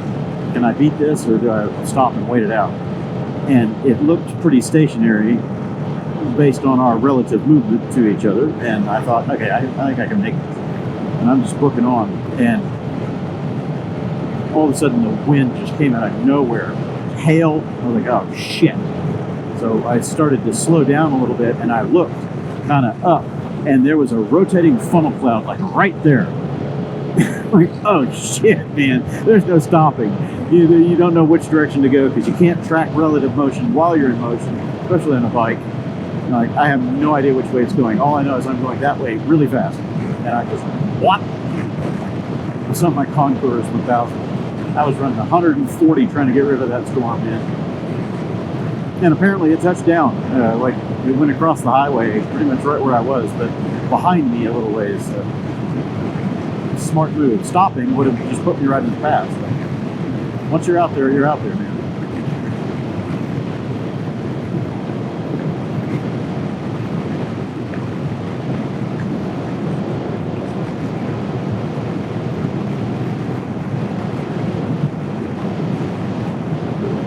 68 is all she's got. I'm catching up to Vespa boys again.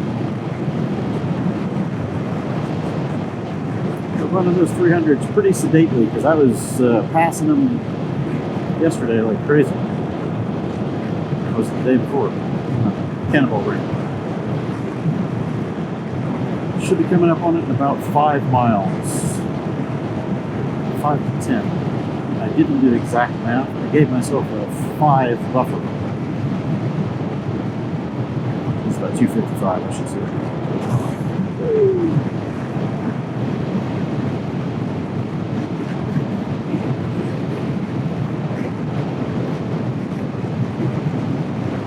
These Vespas will run a lot faster than this.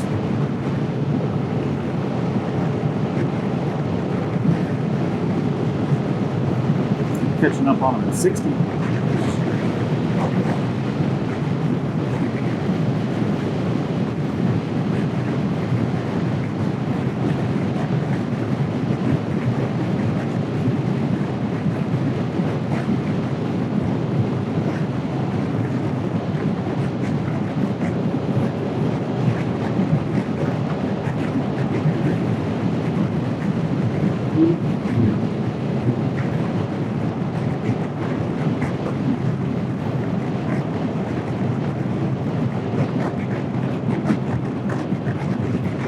cannot pass uphill, so I'm stuck.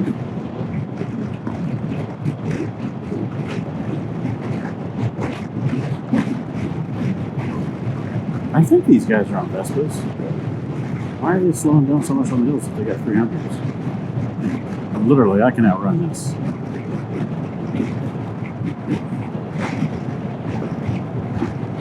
wonder if they're having mechanical problems. I see a van with a trailer behind me. I don't know if that's one of the Cannonball Sports or private sports, but I know this truck is with these guys. I saw it yesterday and the day before. Yeah, we're headed into that storm, kids. We're definitely headed into that storm. It's not really bad. I'm not going to stop to put on my rain pants. I will just suffer through it. I do need to put that thing away though, because it's not waterproof. It's my battery. Yeah, I need to get a little waterproof zip pouch to put in here. Make one.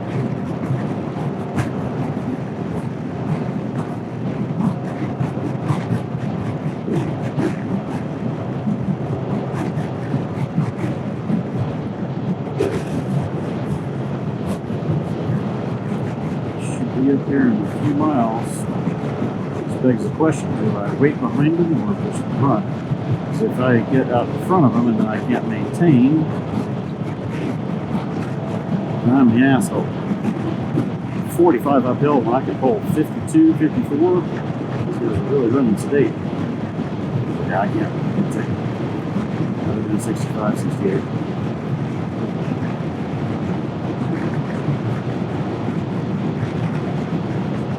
There's one right there.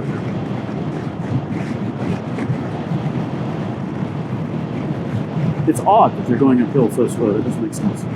They've got triple the horsepower that this one does almost.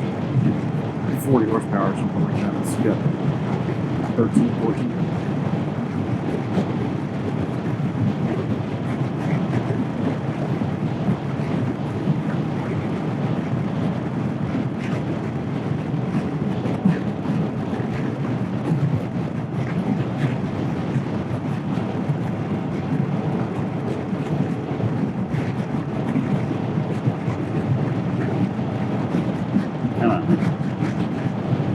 Slowing down again. Come on! Get up the road. Hit it.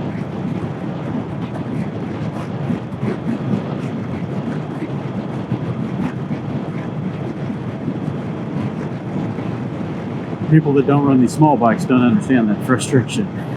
I want to run this thing at pretty much max velocity, and I don't want to slow down. I want to carry that momentum.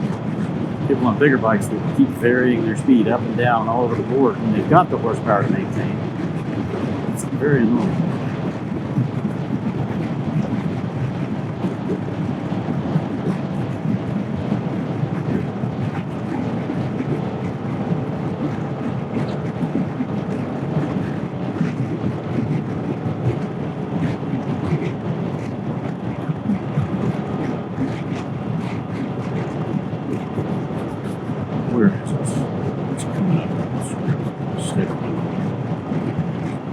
I'll stay behind. Save the fuel. There's got to be fuel coming up soon. I hope.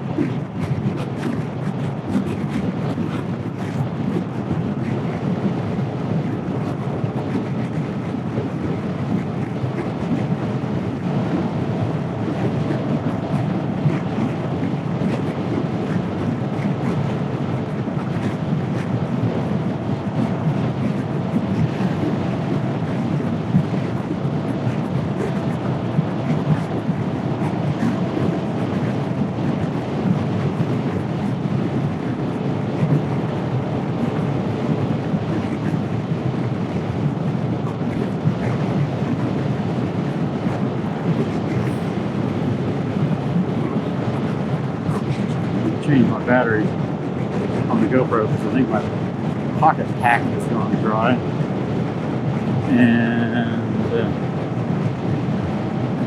debating if I want to put this battery in the top trunk. I can do that later, but it's just a quick stop. Just can't let it get soaked.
Coming up.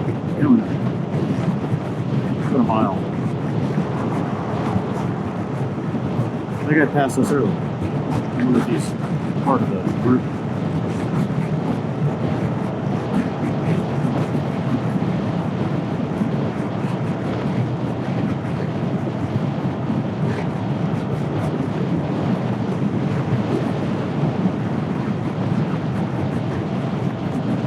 Abandoned building, American sign, something like that.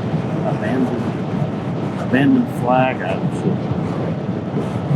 I remember abandoned. I feel abandoned. I'm all alone. Beside me.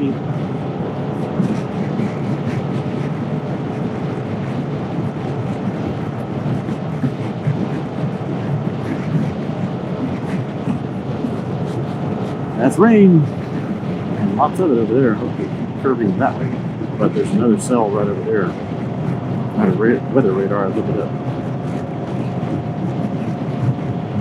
I'm sure I will see everybody taking pictures of fruit, whatever it is. Zoom up the circle so I can see what's what. Ow, my ass hurts. It's my right rear thigh, right at the top of my hamstring.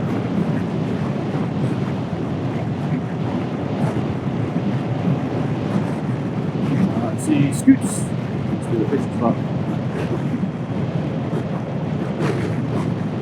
We got fuel somewhere nearby. Carter, elevation 6498. Close.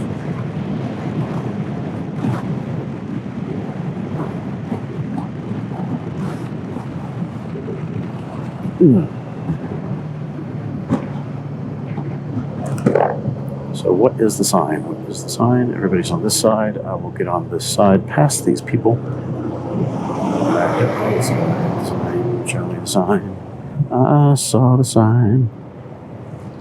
Is that? Oh, that's the abandoned flag building. Okay, I'm going over there. Yep, go ahead. Yeah, that's one of our crew. This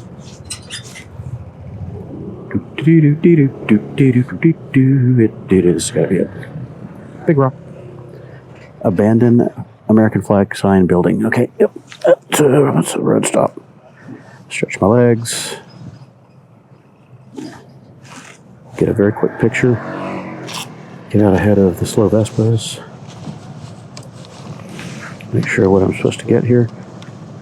American flag abandoned building. That's the one. Get my bike in there just for posterity. Change my battery. Decide about the battery on the... Yeah, I'm going to get wet up there, so...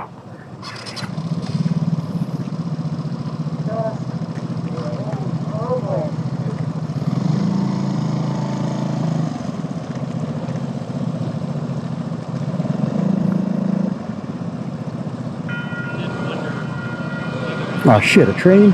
Ah!